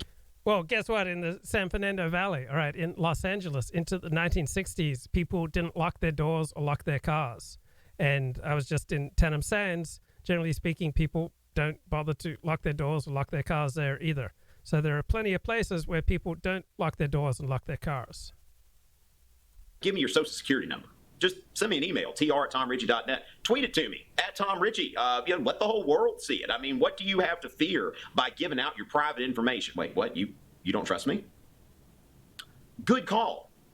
Because really, if it weren't for the law and all of that stuff, I would be the first person to slit your throat and drink your blood for breakfast. Actually, I wouldn't drink your blood because that would make me a vampire. And if I were a vampire, I would not be able to drink this. But anyway, yeah, humans can be pretty cruel at times. Now, keep in mind that Hobbes is specifically writing against. So if you guys watch Yellow Jackets, I saw it was so much acclaimed by the news media. I tried watching it. It's just too dark for me. It's just too painful to watch Yellow Jackets. Like there's just too much cannibalism apparently going on. I gave up on Yellow Jackets maybe about the third episode, but I didn't enjoy any of what I saw. I'm not into vampires and cannibalism. Against the backdrop of the English Civil War, Hobbes saw absolute government in England break down and lead to this long civil war. Ricardo says, but Luke, in 1960, almost everyone was a Christian European. Well, in Japan, there's not a great deal of a need to lock your doors or lock your cars either, and very few people there are Christian European, so it's not a uniquely Christian European thing. But yeah, in white-topias in the United States, there are much lower levels of crime compared to more diverse areas. At the end of which the king is beheaded, we see the end of civil government as we know it. And so Hobbes didn't really see any evidence that people can live together without. And Ricardo says, John Calvin validated decline of Christianity leads to doors needing to be locked. But I would suspect that many cars and many homes in Northern Europe were not locked until the massive importation of refugees from the Middle East. So Northern Europe was the first place on Earth in the history of Earth that became overwhelmingly secular. Right? Sweden, Norway, Finland. Right? These are the first secular societies in human history, and they had very low crime rates until they imported a bunch of people who were frequently fervent God believers from the Middle East, and then their crime rates went up. But from the 1960s into the 1990s, I would suspect most Scandinavians didn't put a great deal of emphasis on locking doors, even though they were secular and godless. Some sort of absolute authority binding them down. So remember that Hobbes doesn't see this as God wills absolute government, but just that absolute government is the only way that we will survive without. So a Jewish or Christian critique of this type of thinking is that man will ultimately either be accountable to an all-powerful government or to an all-powerful God. But if people take their religion seriously and hold themselves morally accountable to an all-powerful God, then we will have less of a need for an all-powerful government. But I'm thinking about the Japanese, who overwhelmingly do not believe in God, and yet, incredibly law-abiding, more law-abiding than any Christian or Jewish society of which I'm aware. Out destroying each other. Hobbes' philosophy was shaped directly by his experiences in the English Civil War, 1642 to 1651. Okay, now let's talk for a bit about John Locke's philosophical constitutionalism. Constitutionalism, as we've already talked about in another lecture, is the limitation of government by law. And constitutionalism is what eventually won out in England, and John Locke was its biggest advocate. He outlined his constitutionalist philosophy in his two...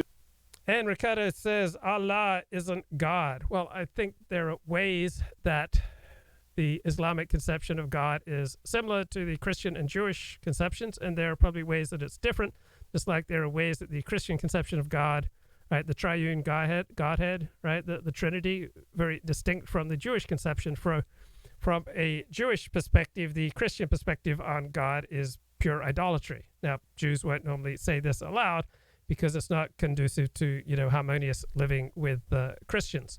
But that would be a knee-jerk Jewish response to the claims of Christianity. It's like, this is idolatry. So Judaism, Christianity, and Islam all have differing conceptions of God. At the same time, all three are generally considered to be monotheistic religions. So a Jewish response, another Jewish response is Christians believe that they are monotheists, so why should we bother them? Two treatises of government, published in 1689. Remember that title? Great FRQ fodder. And he is writing in defense of constitutionalism. And in this, John Locke is talking about natural rights, which he believed that God gave to Adam in the book of Genesis. So keep in mind that Locke is using a biblical justification for his argument in addition to logic. And so he believed that God gave Adam natural rights and thus gave these natural rights to every human being.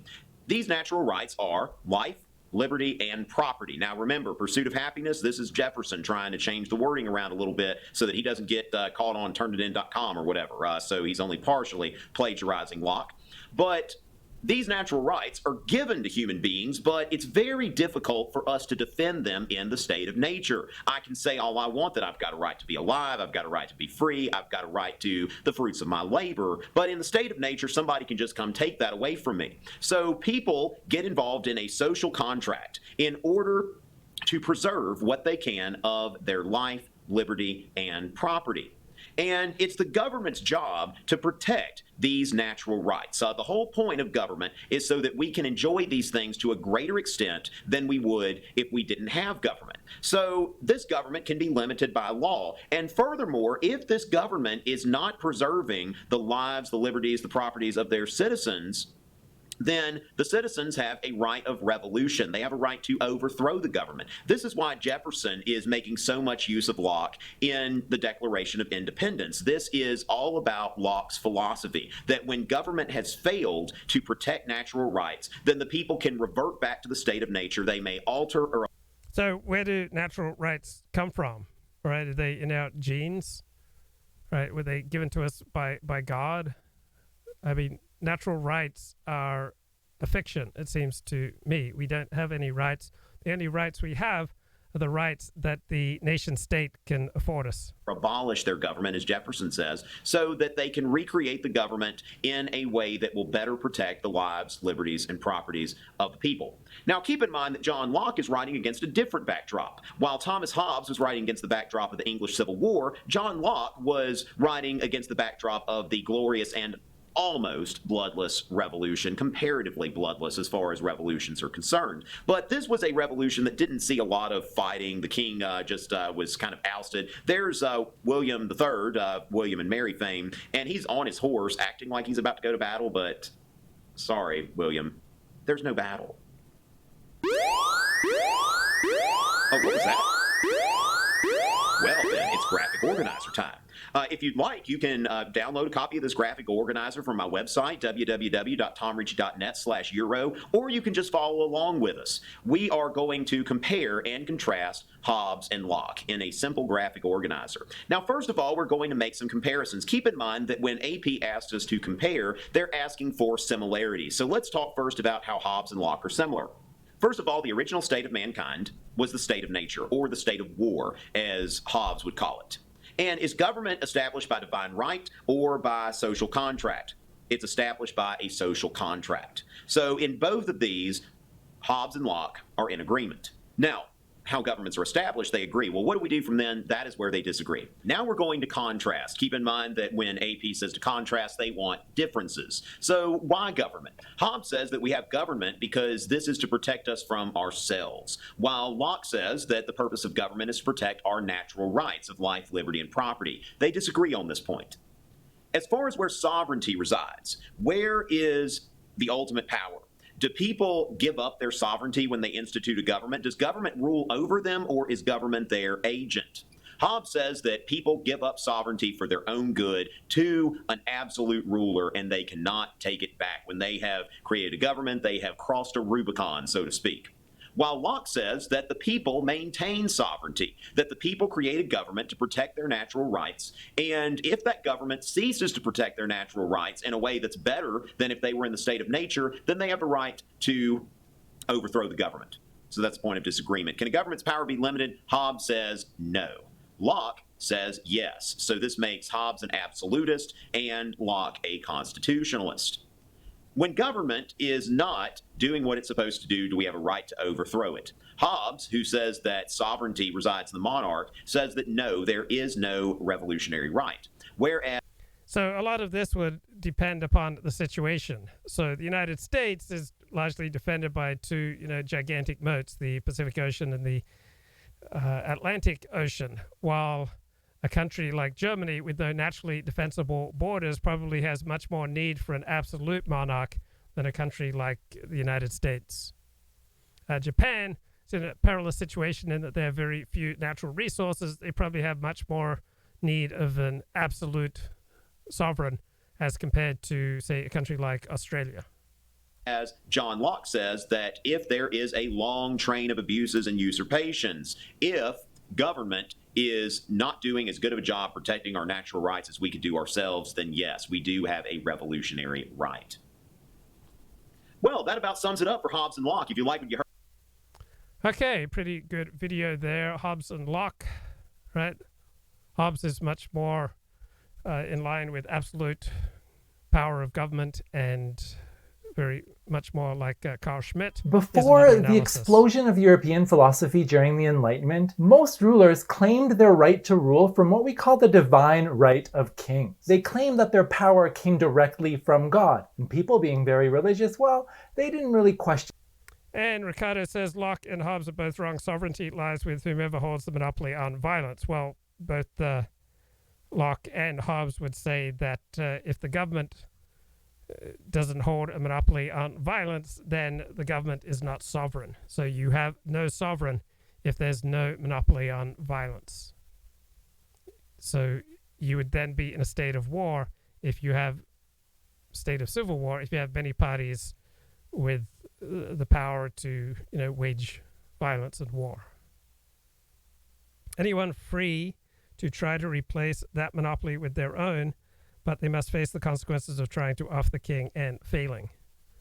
Yeah, so even Hobbes, the propounder of absolute government, recognizes that people have an absolute right to try to preserve their life. And when people have an absolute right as an ends, they also then have an absolute right to any means to preserve their life, which could mean violence, which could mean lying, deception, trickery.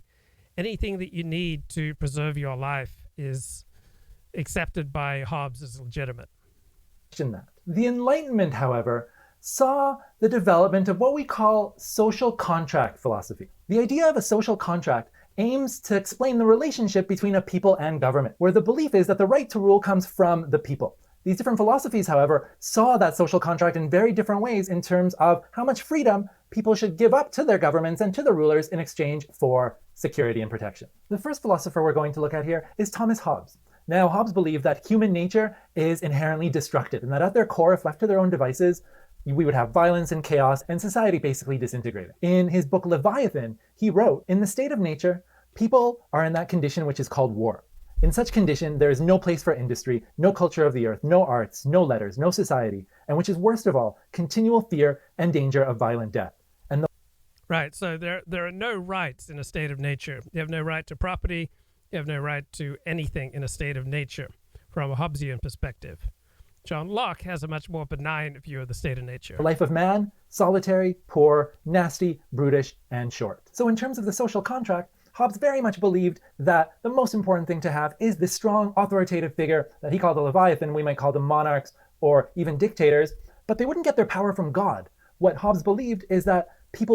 So when you then get a sovereign who steps into the state of nature and provides some order, right, he is going to restrict your liberties, right? He's going to have restrictions on speech, restrictions on how much of your income and property you can keep. He's going to even possibly restrict, where you live or how you conduct your life, right? That doesn't make the sovereign like Nazi Germany or like the Soviet Union, right? Restrictions on freedom aren't ipso facto Nazi or communist, right? All sovereigns have restricted to varying degrees the freedom of their subjects, right? In exchange for those restrictions on freedom, subjects get some rights to property, some rights to expression, some rights to gathering, all right, and some rights in security. People would voluntarily give up their freedom, knowing that if they were left to be free, they would descend into chaos and violence, and that people should willingly give up their freedom to that authoritative figure. Okay, there's a great story in the news which sheds light on all this, and that's what's going on in El Salvador. Like, El Salvador used to be among the most violent countries on earth, right? And El Salvador has what I'm told is an authoritarian ruler who has basically decimated El Salvadoran gangs who are destroying the quality of life. So giving up the freedom to belong to a gang has massively enhanced the quality of life for El Salvadorans. So in Los Angeles, right, a mile or so from me, there used to be a neighborhood that was going downhill, where there's a massive amount of crime. Talked about that on a previous show. And you had the development of a gang database, so that if you're in a gang, there are all sorts of restrictions on your freedoms. You couldn't gather with other gang members in public in many different areas.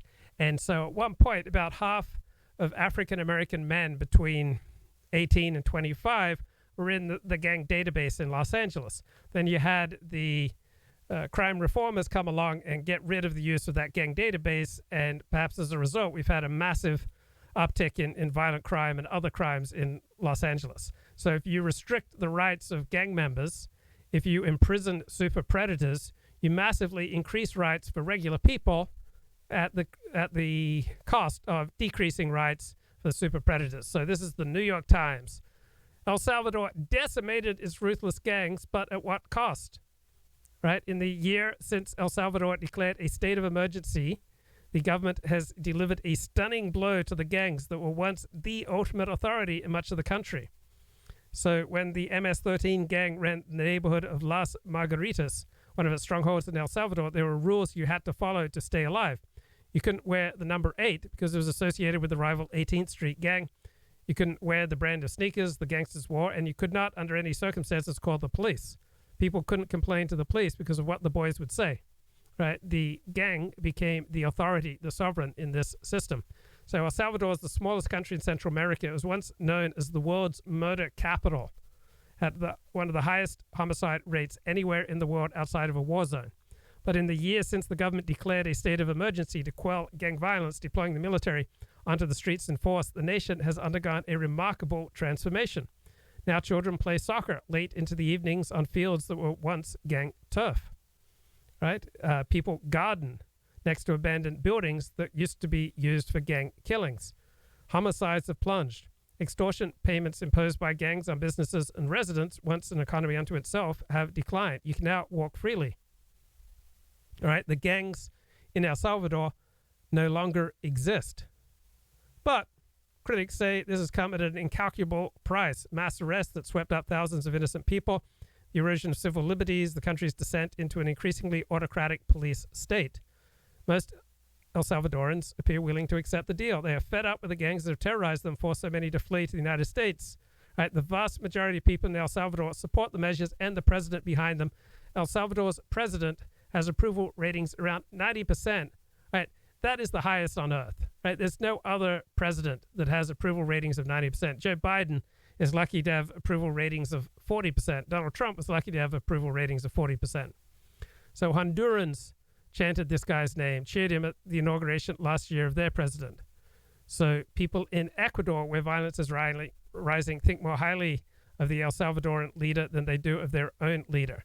So we have all these politicians from Mexico to Guatemala vowing to emulate the El Salvadoran iron-fisted approach.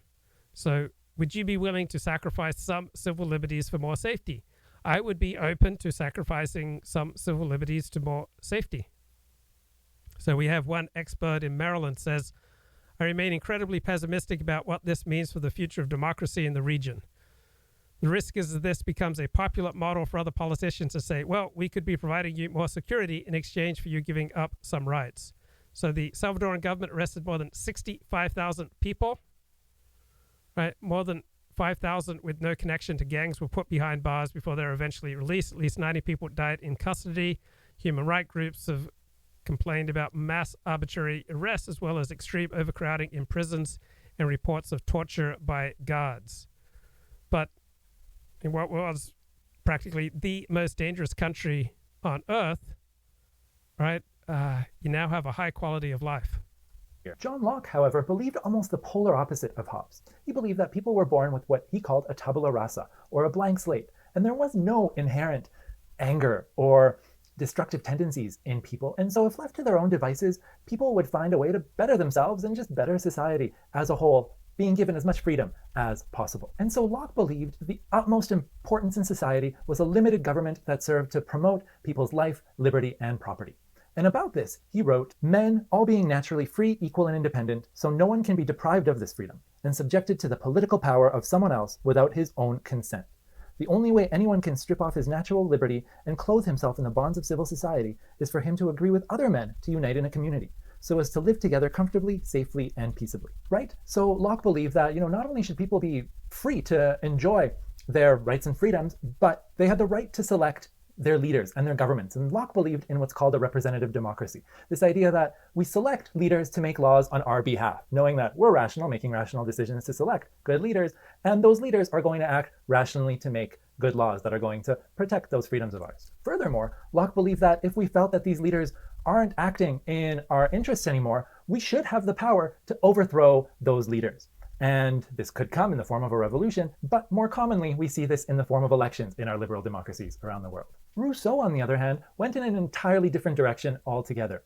He believed that all these freedoms and society that Locke's world would create would essentially lead to the kind of corruption and destruction that Hobbes talks about. And his saying is that man is born free, but everywhere in chains. So all these social structures that have been set up are what lead to corruption and jealousy and the disintegration of society. So then if you strip away all of these elements, what's left? People being free together in total equality, making decisions for what's best for the community, or what Rousseau called the general will, without this situation where all of a sudden you might start getting power inequalities between people that lead to corruption, as Rousseau saw it. And so in this world of Rousseau's, decisions are made together by the community. Laws are made directly by the people of the community. And sometimes you might get your way, other times you might not, sometimes maybe you don't get. Okay, we have Claire Khaw joining the show. Claire, how are you? Hello. Long time, no talk. How's it going? Very well, very well. Yes, sorry, I had a few windows going. Yes, very, very good to see you. Very nice to speak again after so long. I was just thinking how great it is to have our online communities when we have, really quite special relationships with each other, when we can basically say what we think about each other and then still speak to each other afterwards. And, I count myself very lucky. Yeah, it's a beautiful thing. So how long has it been since we've spoken? I'm thinking a year, 2 years, something like that. Yes, I think it must have been, about 2 years. So, yeah. Hey, what happened to that woman who was imprisoned for writing songs mocking the Holocaust? Do you remember her name? Do you know what happened to her? Alison Chabloz, yes. Yeah. Actually, as it happened, I was just thinking of her today. I just called her up. I think she hung up on me, so I don't know. But yeah, I think she's well. She's well enough to hang up on me. Is she released from prison?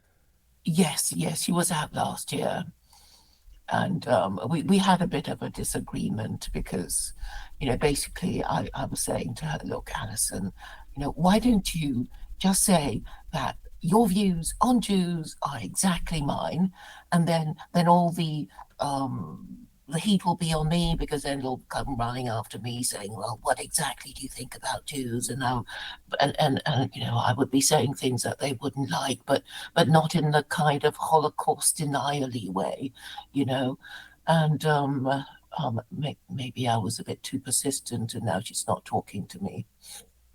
And what is your attitude towards imprisoning people for writing songs mocking the Holocaust? I'm completely opposed to that. I'm completely opposed to speech restrictions on things like the Holocaust. I don't think it should be a crime to, take any position whatsoever with regard to the Holocaust. What's your way of thinking? Well, I think it is absolutely wrong. There shouldn't even be, any Holocaust denial laws. It makes a nonsense of us talking about the Free West. David Irving in prison because he said, the wrong number? Well, what number is Holocaust denial? How much below 6 million can you go without, the kind of, you're a Holocaust denier, So nobody really knows, and I guess the whole idea is that we are to shut up about it. But, what is a historian to do? I guess he genuinely wanted to know, and I don't think he was saying that no Jews died. I think you can be a Holocaust denier if you say Hitler didn't know about it. That's it's so wide-ranging. Oh yeah, and in Israel, they can't even deny their own Holocaust. It's like, well, Jews, it's your Holocaust. You can deny it if you want to, can't you? But it seems they can't either. Because Rabbi Mizrahi famously was accused of Holocaust denial. I don't know if you know the story. A little bit, but why don't you go ahead and relay it? Okay, so basically his position is that Orthodox Jews only consider you a Jew if your mother's a Jew, and the Nuremberg laws say that you're a Jew if just one of your grandparents is a Jew. So their definition of Jew is far wider than the narrower, stricter Orthodox sense. So he was saying, well, if the Germans the Nazis were so widely defining the definition of Jew, and we only define it if your mother is a Jew, then logically 6 million should be divided by 4, making 1 million or so. Yeah, he got in a lot of trouble for that, I think. Yeah, but it's logical, you see. It's logical. You can't, wriggle around that. But he got, Netanyahu himself, I think he said something about, I don't know, something about Hitler wanting to expel them or something. I forget now. But they, he was being threatened by the other Jews. Oh, you're straying into Holocaust denial territory, which is crazy. It's basically a weapon for politicians to, use on each other. And you can't, I think it does need to be discussed because, I've been trying to explain to Alison that actually it's not really the Jews who go on about it, it's the British government. The British government have to explain to the British people, like, why did we declare war twice on Germany? What did we get in return except the loss of India and the loss of our empire? Actually, it was a pretty stupid thing to do. And when you think of Poland, it's sort of, not that long ago, I think in the late 1600s, Poland had a Saxon king, i.e. a German king. So basically, both Poland was Germany's backyard. It would be. So I don't know. It's just the hypocrisy of it that sickens me, and everybody just kind of using Jews as a totem, and actually they don't want it. I know Melanie Phillips was saying, she didn't want no Holocaust memorial in Westminster, because it was just sort of, I don't know. It was a tokenism, and okay. Anyway, we know they're not all agreed about it, and we know Jews are really very divided people. Yeah. So how would you say that your own thinking about the world has developed over the past 2 years? Are you still largely sticking with your ways of understanding from 2 years ago, or have you moved in any new directions? Well, it's still the same idea, but I have new ideas for promoting my idea. I don't know if you're aware that, I'm using the Noahide laws to rank the 4 Gentile religions, and I'm kind of nagging the Orthodox rabbis, why don't you rank all the 4 Gentile religions? And if you rank them in the way that I expect you to do, then Islam would be, the most Noahide compliant, and Christianity would be the least. And, and they won't do that, of course, because they don't want to offend Christians. And as for the Muslims, I keep reminding them that, they haven't obeyed chapter 18, verse 4 of the Quran, which is to admonish those who claim that God has begotten a son. And I've been putting it to them that, they have been, more or less cursed by God if he exists, because they didn't convert the Europeans. The Europeans waged crusades on them, and from then on, they have become victims of Western imperialism that they're still whinging about. So I thought it was, really quite interesting that, people cherry pick bits of their scripture that they like, and just ignore the ones that they think they can get away with ignoring, and then bad stuff happens. I mean, if you believe the whole idea of God making Jews his chosen people in order to discourage idolatry, to civilize the world, basically. Now, do you believe in God, or do you primarily believe in God as a vehicle for getting people to behave? Well, both. I keep saying, I'm agnostic, but then I do this principled agnostic thing. So because I'm not sure, I have to, explain events and phenomena through history, sociology, psychology, that kind of thing. And then I have to do it the other way, which is to say, well, this thing happened because it's punishment, divine punishment or something.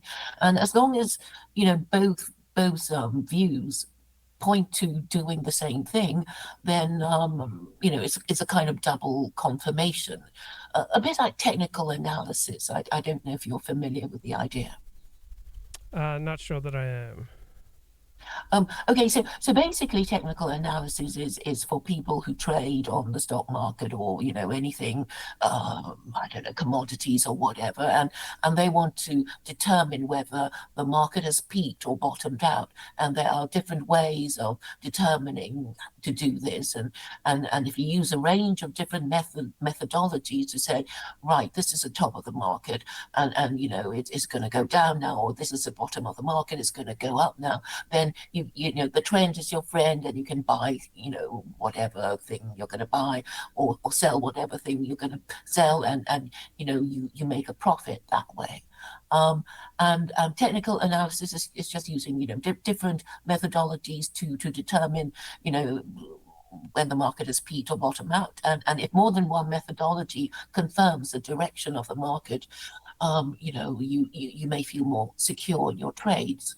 And I'm saying, I'm using these two methods. It's like, well, just from psychology and law and stuff alone, the West obviously needs a moral system, and America doesn't have an official religion, and that has been a problem.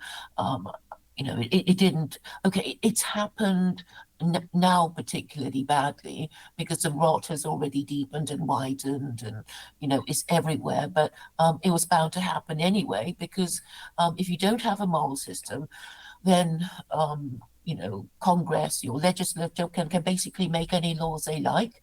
And if you don't like it, well, too bad. They control the legislature, and they can, keep changing the laws and, make you lose your legal action because they control, all, the executive, the judiciary, the legislature, and the, our ruling class is always going to win because they control. It's like a banker, but in a game of Monopoly, right? The banker has access to the money, and if you're not looking, he might, help himself to a few thousand, hundreds of thousands of pounds, dollars, whatever. So you're mentioning in your conversation with Stephen J. James that I have no principles, and obviously I don't think of myself as having no principles, but I think of myself as someone who's constantly changing his mind. That I see new ways of understanding things, and I was like, oh yeah, this is better, this is more efficient, this is more effective, this is more to the point than previous ways of understanding things. So do you see, or is there no difference between a person with no principles and a person who is constantly changing his mind? Are they the same thing, or is there a meaningful difference? Well, this was a conversation I was having with somebody at Speaker's Corner today, and I think it is basically, do you have any principles you would die for? And of course, people will say, okay, I don't know what people would say. Maybe they'll say, maybe I won't die for any principle, but if you're going to pretend you will die for any principle, there should be one, because, if you say, no, there's absolutely no principle I would be prepared to die for, then, maybe you should lie about it, even if you don't. I guess that is, fundamentally what it is, and about, truth and, what is reasonable and, what is moral, and I think Judaism is very, firm about it. Kiddush Hashem. In certain circumstances, the Jew is expected to sacrifice his life. If ordered to bow before idols, if ordered to commit adultery and murder, he'll have to say, well, you'll just have to kill me then, because I'm not doing it. Yeah. So what do you think's more important for, let's just limit it to intelligent people, so people with IQs over 115, what's more important, that people have principles that they are willing to defend, or that people have interests that they are willing to defend? Should people be more devoted to principle, or should people be more devoted to the interests of their people? Well, principle is really, you are devoting yourself to the interests of your people, because all these principles, they come from moral principles, and moral principles come from religious principles, and of course religious principles come from religion. And if you don't have them, then it's basically, well, your interest that you are defending, and that can be, well, changeable as the weather. And I guess I think in the olden days, if people accuse you of being an atheist, they were virtually accusing you of being a nihilist, which means that, well, if you don't believe that God exists to punish you in this life and the next for your sins, then you're just going to lie if you think you can get away with it. You're just going to kill and steal and do all kinds of things if you thought you can get away with it. So, calling somebody an atheist would be virtually, kind of cancelling them if the accusation sticks. Yeah, it used to be that way. It's not that way nearly as much anymore. Well, it's not like that at all, because everybody says, well, everybody lies, everybody steals. I mean, if I could get away with it, I'd do it, you know. And the whole idea of having religious principles is completely lost. And I was saying the other day that it is actually better to break a rule knowing that you are breaking it, because at least you know it, and if you break it and you suffer, you think, oh well, I shouldn't have broken that rule. And compared to somebody who doesn't even know, he's not supposed to break it, because then okay, he does something and it hurts, and then it hurts for a bit, and then the next time he has this overwhelming urge to do it again, he'll do it again, because he won't know that he was never supposed to have done it in the first place. And I guess if we have no principles to guide us, what it really means is that we are like cattle. We can be easily controlled by being bribed or threatened, and we will, we will behave like cattle. If you bribe us, we will accept. If you threaten us, we will refrain from doing the thing you don't want us to do, and this is what makes us so easy to control. So, as any regular viewer knows, I've had a period in my life where I was quite promiscuous for about 2 years. Did you ever have a period of promiscuity in your life? Yes. And what was that like? Not very nice. Because and then I thought, well, I'm not going to until I fall in love, and I did wait, and I did fall in love, and it went very well. So I think a period of restraint, to take stock, would be better than sort of going straight back in. I believe, men think, oh, I have to, have lots of sex, or have lots of different partners to forget about the previous partner that I want to forget. But, maybe that's not such a good idea. And, maybe the whole idea of casual sex is just bad for us psychologically, because we kind of, get ourselves into this idea that, round the corner is somebody even better than what we have. And we never settle, and we never settle down, and maybe our lives are, less happy for that. I don't know. Right, but I wasn't asking you about what's right. I think pretty much everyone here agrees that promiscuity is wrong. I was just curious about your experience of it. Was it exciting? Did you feel liberated? What was your experience of promiscuity as opposed to theorizing immorality about it? Well, you would think, yes, it's like, oh, well, kind of another one. And you think, I mean, there was a time when I thought there was anything particularly clever about being promiscuous as a woman. It isn't at all. Because I think it is part of feminine privilege to always have more offers of sex than you are prepared to accept, while it is actually different for men, which is more performative. A man has to chat a woman up, and, small talk or whatever, entertainment, hospitality, and all the woman has to do is, well, sit pretty. And how old were you during this time? Like I was 26 in and 27. My 20s. Yeah, in your 20s. Mm. And what type of men did you find yourself attracted to? Older men. Hmm. That's always been the way. Generous men or powerful men, famous men? Yes. I think most women really want to be taken shopping by their fathers, or have a man that they can look up to and think, oh, how wonderful, he knows so much and whatever.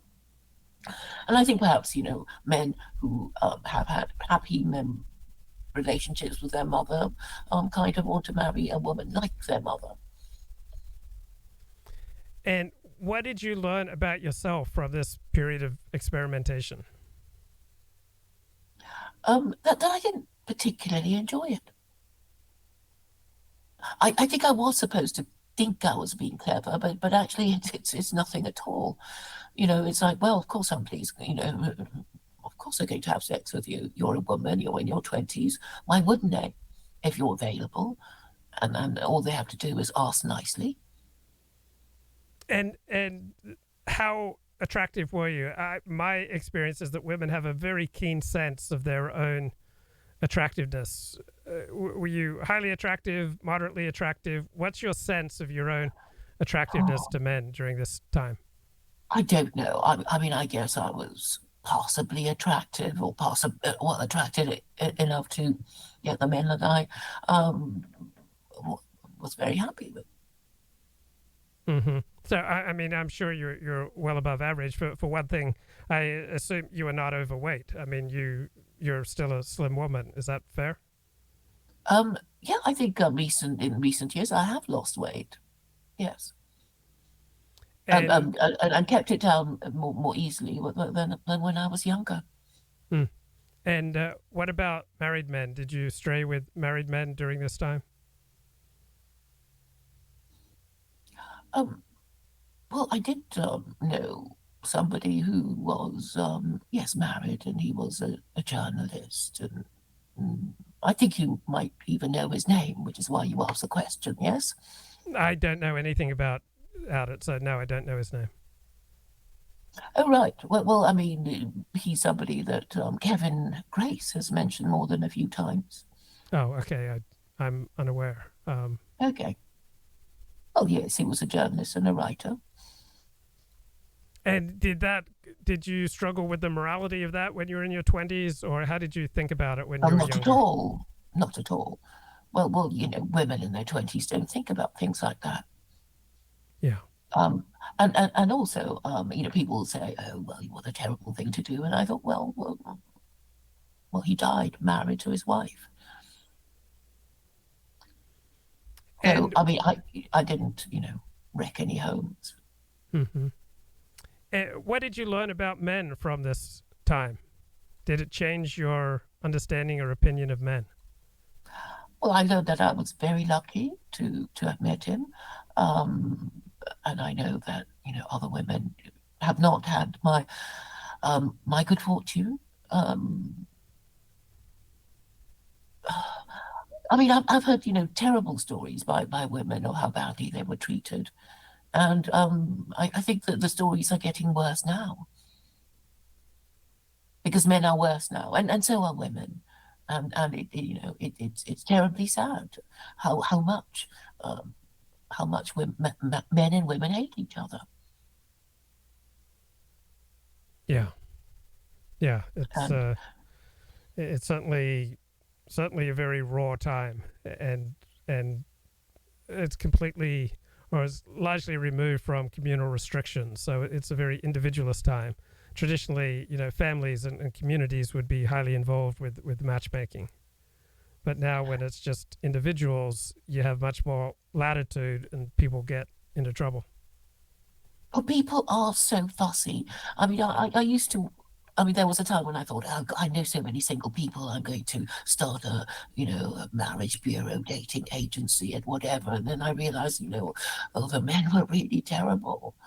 And the, you know, other dating agencies that I come across were really, you know, just selling a dream. I mean, because I'm interested in these things, I mean, I know there was a time when, you know, if you're 35, if you're over 35, forget it. They're not even going to let you have, you know, but now, you know, the age keeps going up, and I mean, I think the methods are, you know, very, very unscrupulous, because I think for women of a certain age, you know, they pay lots of money to join these dating bureaus, and then you see in Private Eye, which I used to subscribe to, and it's like, you know, if you're a man in your 50s, you know, come register with us. You know, we just need you to take out a few women a few times, and you know, you'll have fun, and it's on us, don't you worry. And then I worked out, you know, these men in their 50s were for women in their 40s, but of course, you know, men in their 40s wouldn't be interested in women in their 40s. They would be women interested in women in their 20s, and therefore these women in their 40s have really not many people interested in them at all. But because they paid for this introduction agency, and the agency promises, at least, I don't know, 2 dates, every 6 months or something like that, some minimum. They were just getting these men free as long as they, could be said to come from a certain background, with a certain accent. It was such a scam, really. Now, the way that I've often dealt with the lack of love in my life, my failings at developing loving romantic relationships, is by a quest for attention, which would partially satiate my need for love, but then nighttime would come, and the darkness would descend, and my own dark thoughts would descend upon me. How have you struggled, to the extent that you have struggled, with a lack of love in your life? How have you filled that hole? I don't feel lonely just because of the internet, and I mean, I do have a network of friends and family, and what I do online is so all-consuming anyway. But I mean, in a way of sort of dating and stuff, may I suggest the 3-adjective rule? Maybe it works for people of all ages, but I think we should focus on the characteristics of our ideal partner, which has nothing to do with wealth and attractiveness and whatever. It's just 3 things. So it's nice and easy, and you can remember, and to go for it, and then maybe think of 3 characteristics that you think you could offer them, and actually, in a way, men are very, very stable and consistent in what they want. They want a woman to be younger than they are, and loyal and pretty and sweet-natured, and actually, men are not that fussy, but the women are. Is it fair to say that you're more comfortable with talking about what should be rather than what is? I mean, I ask you about what is, and you want to shift the conversation to what should be, which is fine. But is that? Remind me of the question. Sometimes I actually. Yeah. How do you fill the hole that comes with, how have you filled the hole that comes with a lack of love in your life? Oh, you mean a romantic? Yeah. I don't feel the need for romance, but, because I was saying that what I do is so all-consuming that I would be a terrible wife to anybody, because I'm online, or it's like I would rather just do stuff in front of the computer than cook and all that sort of thing. So let me translate that. Perhaps are you staying very busy, and that obviates the need for love in your life? Yeah, because A, I don't feel lonely. B, okay, I don't find any men attractive. And what I find really annoying about Western men is that they have no principles. I'm sorry, Luke, but I mean, maybe I'm just projecting a lot of stuff onto you. And I look at you. You're a good-looking guy. You're smart, and I just go crazy when you say something that I consider to be unprincipled. Yeah. And maybe that's what most women want. They just want a man that they think, oh, he's got principles. I think I can trust him. Do you find men or women in general more or less trustworthy? Do you find women more trustworthy than men? It depends on. Okay, with my friends, it's like, some people you can trust with your secrets, some people you can trust with your money. Different people have different characteristics, and you have to work out, what it is safe to trust them with. I think that's it. You just have to know, what people are like. So I don't like putting my head on the pillow without some kind of auditory accompaniment. So I leave Audible books running all night, because if I was just to go to bed without some kind of Audible book running in the background, I would very easily start to think about where my life is lacking. And particularly that would become acute if I'd wake up at like 2 a.m. and then I'd just become flooded with regret and disappointment and unsatisfied longing, and my thinking would naturally turn to seeking some kind of release, such as looking at pornography, which would not be good for me. So I try to keep my mind on track by letting Audible books just run all night. And as I move in and out of sleep, there's some Audible book that keeps my mind from going off the rails. So what do you do, or is that not a problem? Like if you put your head on the pillow after a busy day, do you just go right to sleep? Do you wake up at 2 a.m. and have to face things that you'd rather not think about? What do you do at night? I'm afraid I sleep on a sixpence, as they say. I can just sort of doze off anywhere, and I guess I'm like my father. He could do that. It was it's my mother who complains of insomnia. I actually don't have difficulty falling asleep. Maybe I should worry a bit more about the future, but for some reason I don't. I can't even explain it. I used to have these fears more than when I was younger. You think, oh, where am I going? What's going to happen to me? And actually, when I think about it, objectively, I should be more worried, as one nears one's end and all that. But for some reason, I don't feel that dread that I used to feel, because. Okay, I'm just saying that there are lots of people who would rather not marry at all. I mean, you were talking to Dooovid earlier, and I just sense that Dooovid sort of knows he's supposed to get married and he's supposed to show concern that he's not married, but I don't think he really wants to get married. And I know a lot of men, would rather not. They find the whole idea terrifying.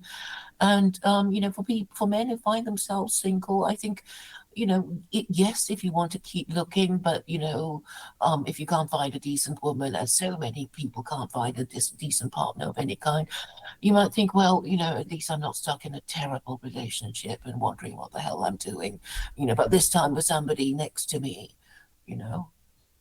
Forget about romantic love. You need just regular agape love, as the Christians would put it, in your life, like real life, in person.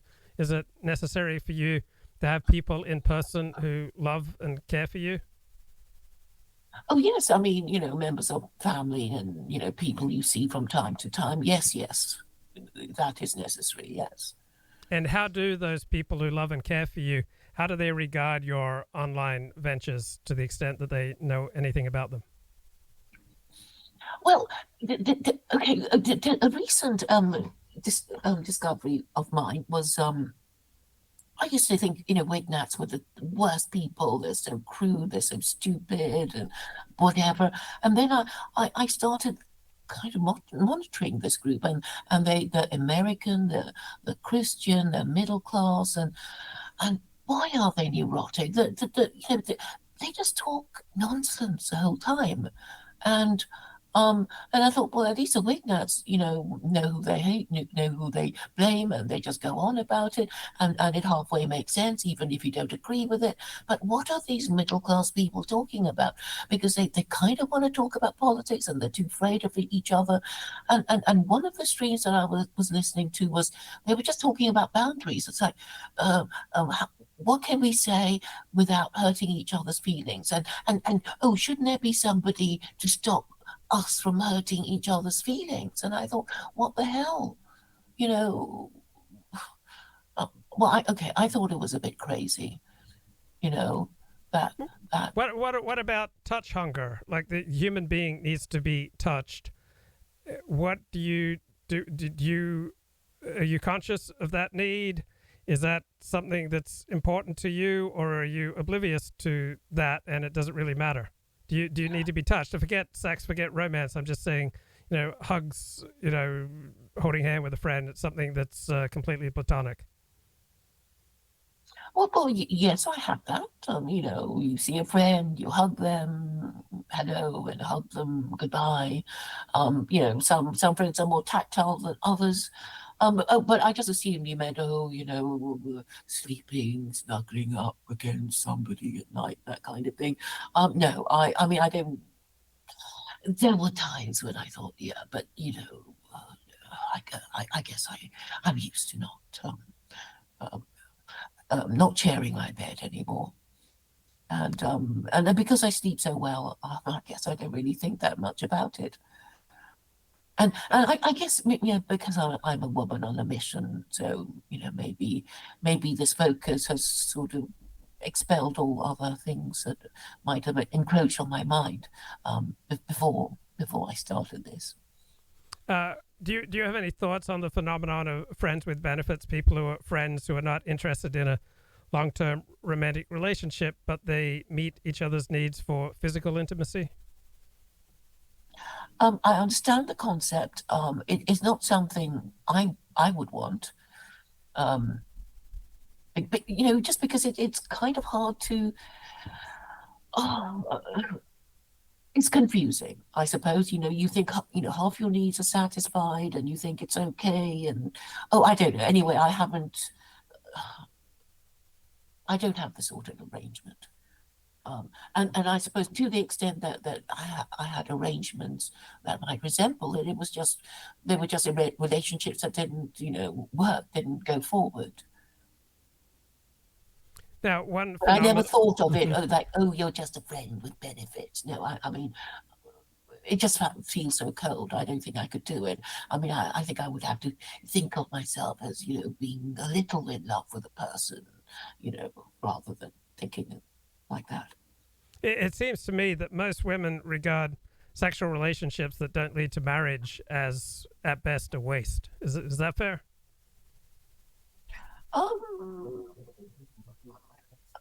I suppose. I mean, there are women who want to marry.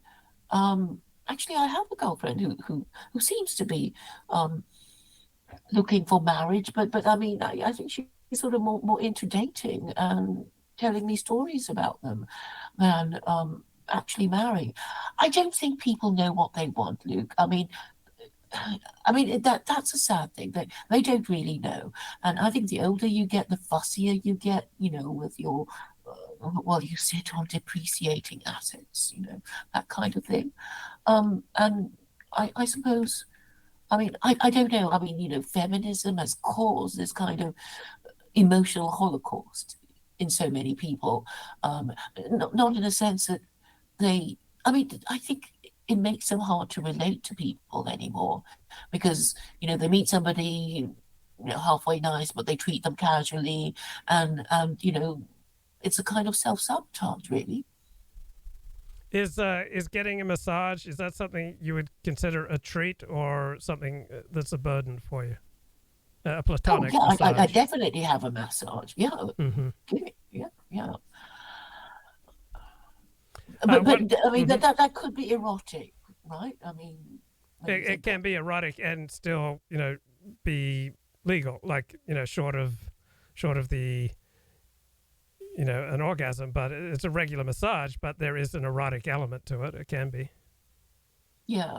I think the last time I had a massage was a Thai massage, and it wasn't erotic at all. They sort of wrap you up in their pajamas, and then they, it's sort of, they walk on your back kind of thing, and then they click every bone in your body, and there are other people in the room. So not erotic. And how long ago was that? Oh gosh, it was about 20 years ago, I think. Yeah, in Thailand. So you haven't had a massage in 20 years.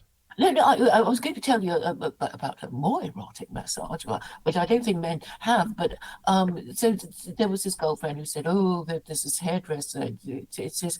I don't even remember what it's called anymore. But you go to the ordinary salon, and they put all the hot towels over you, and they start with your hands, and they kind of massage your hands. It feels quite nice, and then they kind of massage your, just the top of your chest.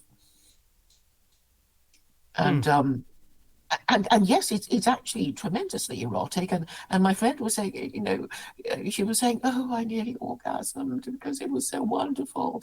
But yeah, you just go to this ordinary hair salon that you go to cut your hair, and they give it to you. And do they massage your head as well? I mean, do they wash your yeah, hair? Yeah, it's all. Well, it wasn't actually to do with the hair at all on this occasion. They just say it's a sort of, I don't know, a hand massage or something that they called it something very coy like that. But the hands are very sensitive. Oh, what about the feet? Your feet sensitive as well? Yes. Well, the only thing I can remember, what was it called? There's a name for it, isn't there? Manicures and pedicures. Do you get many manicures, pedicures? No. And often there's a massage thrown in. No, I was trying to think of this sort of Japanese-sounding foot massage thing. I can't remember the name now, but I had this girlfriend who was training for it, and she wanted to experiment on me, and I'm afraid I fell asleep, so I can't really vouch for it. So, if you were going to treat yourself with, say, one of these modalities, what would be a treat for you in 2023? Yeah, I mean, the massage thing sounds good. I mean, I wouldn't mind. Have you ever had an Alexander technique lesson? No, what's that? I know it's your thing. I'm sorry, I haven't really read up about it. So is it a kind of massage thing? No, but it is frequently it's hands-on. Though you can also teach it just over Skype. It's a way of noticing where you hold unnecessary tension, and then the teacher brings your attention to that area and helps you to release the unnecessary muscular holding and tension patterns. Yeah, I suppose that, a lot of tension can be received, just by somebody, just touching your shoulders in a nice, affectionate, way.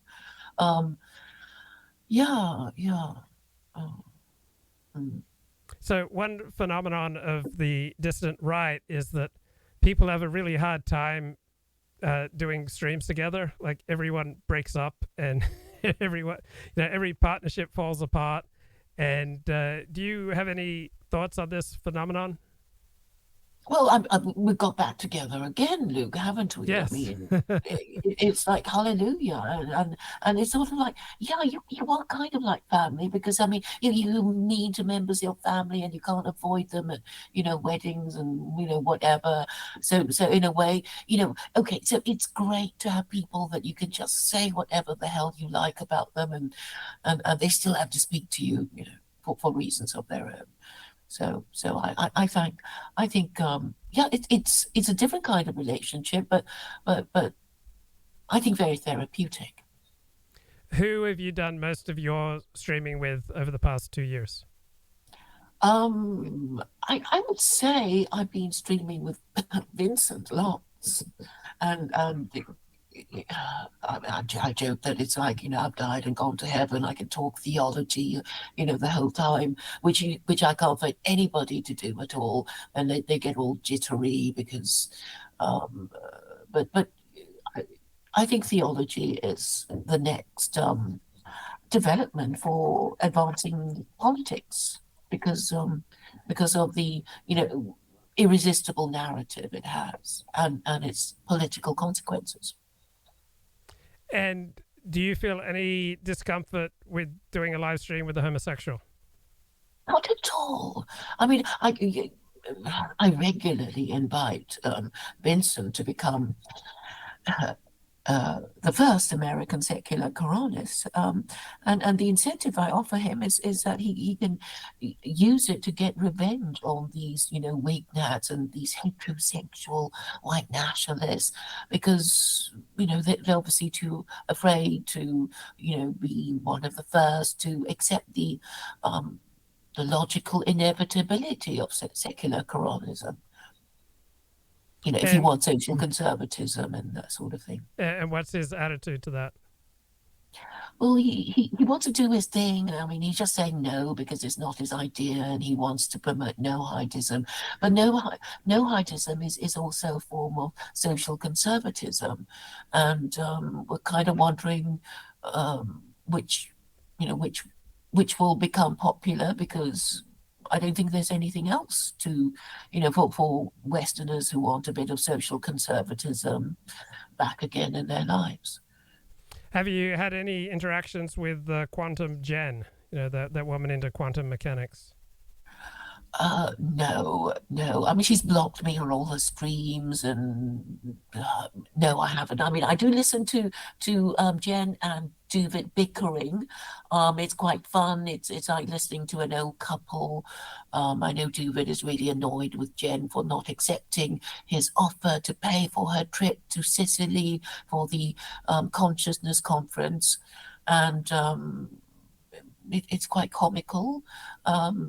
And it seems that, Jen wouldn't, I think she made up some story about, Dooovid wouldn't be enough to protect her from all the people who, have it in for her or something. And she needed her posse before she would feel comfortable going to public events, or words to that effect. So do you ever lose sleep when you fall out with someone you live stream with? I'm afraid I mean, somebody on Facebook was pointing out that I do risk my friendships,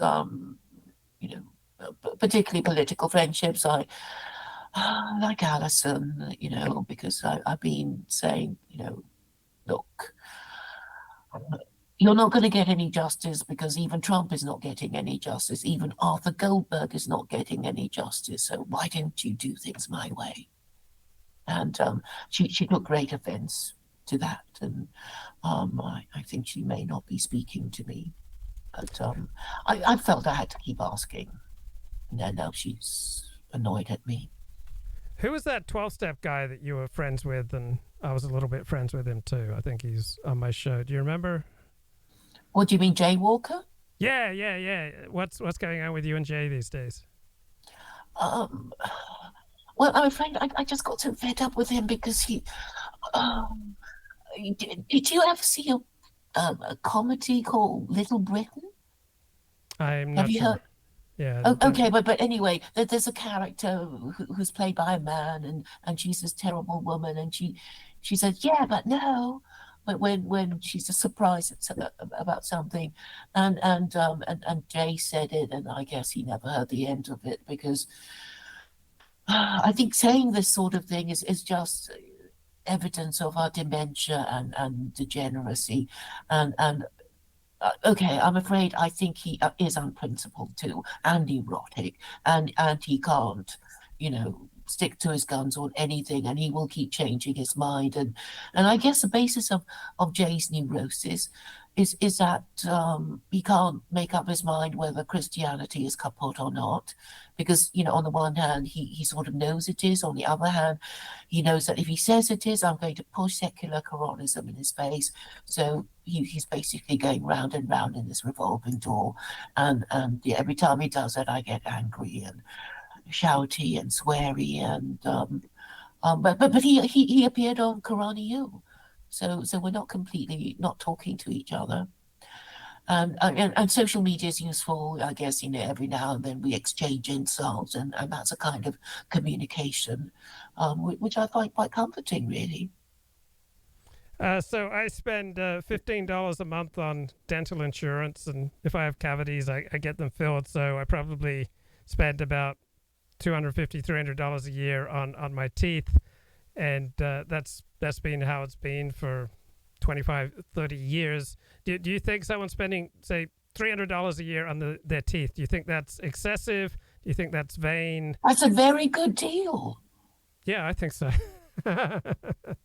Very good deal. I must look into it to see if I can get the same thing. So what sort of a... It's just dental insurance. When I sign up for my health insurance, there's the option to sign up for vision insurance and dental insurance, which is about $15 a month. Then I think I get a free checkup twice a year, and then if I need fillings, it's like $50 a filling. That's my copay. So I've had at least like one dental checkup pretty much every year for I think my adult life. Right. Yeah, I mean, technically, you're supposed to go twice, and then they push you to seeing your hygienist, right? Yeah, and then they often dentists trying to upsell you with this or that. Yeah. So do you go to the hygienist much? Well, I go once or twice a year, and Right. Do they give you a really attractive one, or is it sort of very rarely? I can't even remember having an attractive hygienist. Yeah. I mean, they do this strange thing. Like, I mean, I thought that was unusual, but basically, yes, she's sort of hovering over you, and then suddenly you get a breast in your cheek, and you're not sure if it was intentional or not, and what you ought to say about it, or but I don't know. Then you settle down and you enjoy the experience, I suppose. What I don't like is when they're supposed to be polishing your teeth, but they start polishing your gums, and they start bleeding.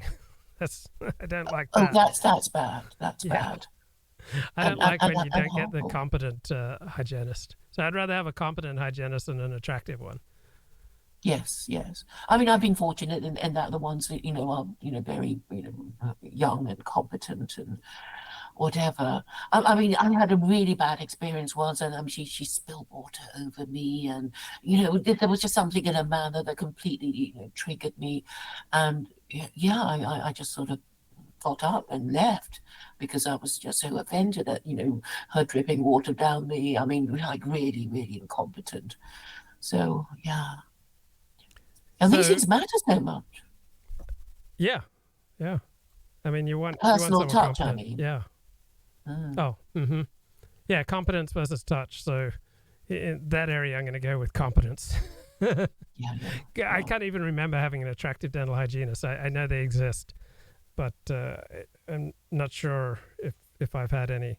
So my famous question: have you read any books lately?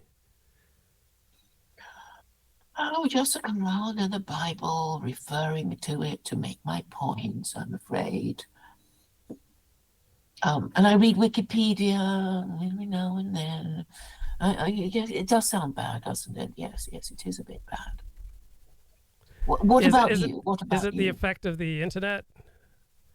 Yeah, because I'm reading the whole time, and then when I'm not reading, I find myself playing with the phone, and then when I rest my eyes, I'm asleep in no time at all. So I just read a book by Barbara Ray Venter. So it's called "I Know Who You Are: How an Amateur DNA Sleuth Unmasked the Golden State Killer, Changed Crime Fighting Forever." So she talks about the use of DNA testing to unmask murderers. So I found that was fascinating. Then I'm reading a biography of Thomas Hobbes, the 17th century English thinker, and who wrote Leviathan. And I'm reading a book by a rhetorician on Donald Trump's rhetoric. It's called Demagogue for President. So she analyzes Donald Trump's rhetoric. So I'm about a quarter of the way through that book. Very good. Do you have a favorite writer? Like for philosophy, Stephen J. Turner. He's a professor in Florida. So I've probably read about 10 or so of his books. As a novelist, probably Tom Wolfe, the American who wrote Bonfire of the Vanities, A Man in Fall, My Name is Charlotte Simmons, and Back to Blood. Go ahead. I was going to ask you if you've heard of Trollope. I have heard of Anthony Trollope, but I haven't read his book, Vanity Fair. I don't think I've ever read a book by Anthony Trollope. It's not by Vanity Fair. I mean, he didn't write Vanity Fair. He didn't? It was somebody else. I forget his name now, but it wasn't him. I can look it up. But I've read that Vanity Fair too. But it's the same sort of style, I know. But he was a 19th century novelist. Yeah, I would say Trollope is my favorite writer. So... William Makepeace Thackeray wrote Vanity Fair. Okay.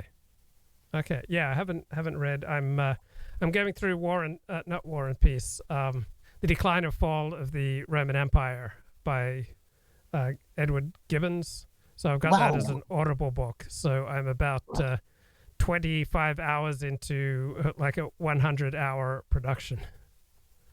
Yeah, I mean, I have a very shortened version with lots of pictures. But anyway, he blames Christianity, doesn't he? Gibbon Yeah. does. Yeah, it's not an easy or a quick read. Yeah, I mean, I suppose the gist of it is enough. It's not a pleasure to read, is it, or not? It's a very demanding pleasure to the extent that it is a pleasure. It's I find it demanding. I mean, I can't read Shakespeare for pleasure. Like for me, Shakespeare is work. I have to get commentaries to try to understand it. I have to listen to lectures. So, I mean, Shakespeare, the most revered writer in the English language, but I haven't attained a level where I can just read him for pleasure. It is work for me. I have to work at it to, get things from it. It's like doing push-ups. I know it's good for me, but I don't usually enjoy doing push-ups.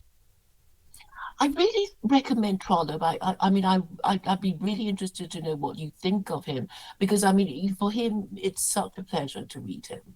And his characters come alive, and he really understands women, and he doesn't lecture you the way Dickens does, and I think you will really enjoy his books if you give them a chance. If you don't mind, he's a Victorian writer, but I think the Victorian writers are when Britain was at its height, things were as it should be, and that there was order, and I don't know, a sense of arrival and stability, though of course it wasn't. It was only illusionary, but it was my favorite period anyway. Yeah, we're always in liminal space. We're always moving from one thing to another. So yeah, any stability must reside with God, because life on earth is continual flux. Okay, I'm gonna wrap up the show, but any final words for today? The last question I was going to ask you is if you've tried any Jane Austen. Oh yeah, I think I've read every major novel, certainly by Jane Austen. Yeah, and she is a pleasure to read. Yes, I'm glad we agree on that. Yeah, she's great fun. Very, very smart, very wise, very witty. Writes like a man, they say. There's certain styles that well, I think she was pretending to be a man when she tried to get herself published. Perhaps one day you will read the Quran. Yeah, I've read sections of it. I haven't read it all the way through. Do you find it a pleasure to read? Yes. I mean, I read the Penguin N.J. Darwood translation, and it's like, wow, this is really quite fun, and I finished it really quickly. But it was, he's an Iraqi Jew, isn't he? And he just translates it in a more memorable and easy to remember, just better prose, I think, than the others. But the Muslims don't like him, but I do. Okay, Claire, great to talk to you. Take care. Thank you for having me, Luke. It's been such a pleasure. Yes. Take care now. Bye-bye.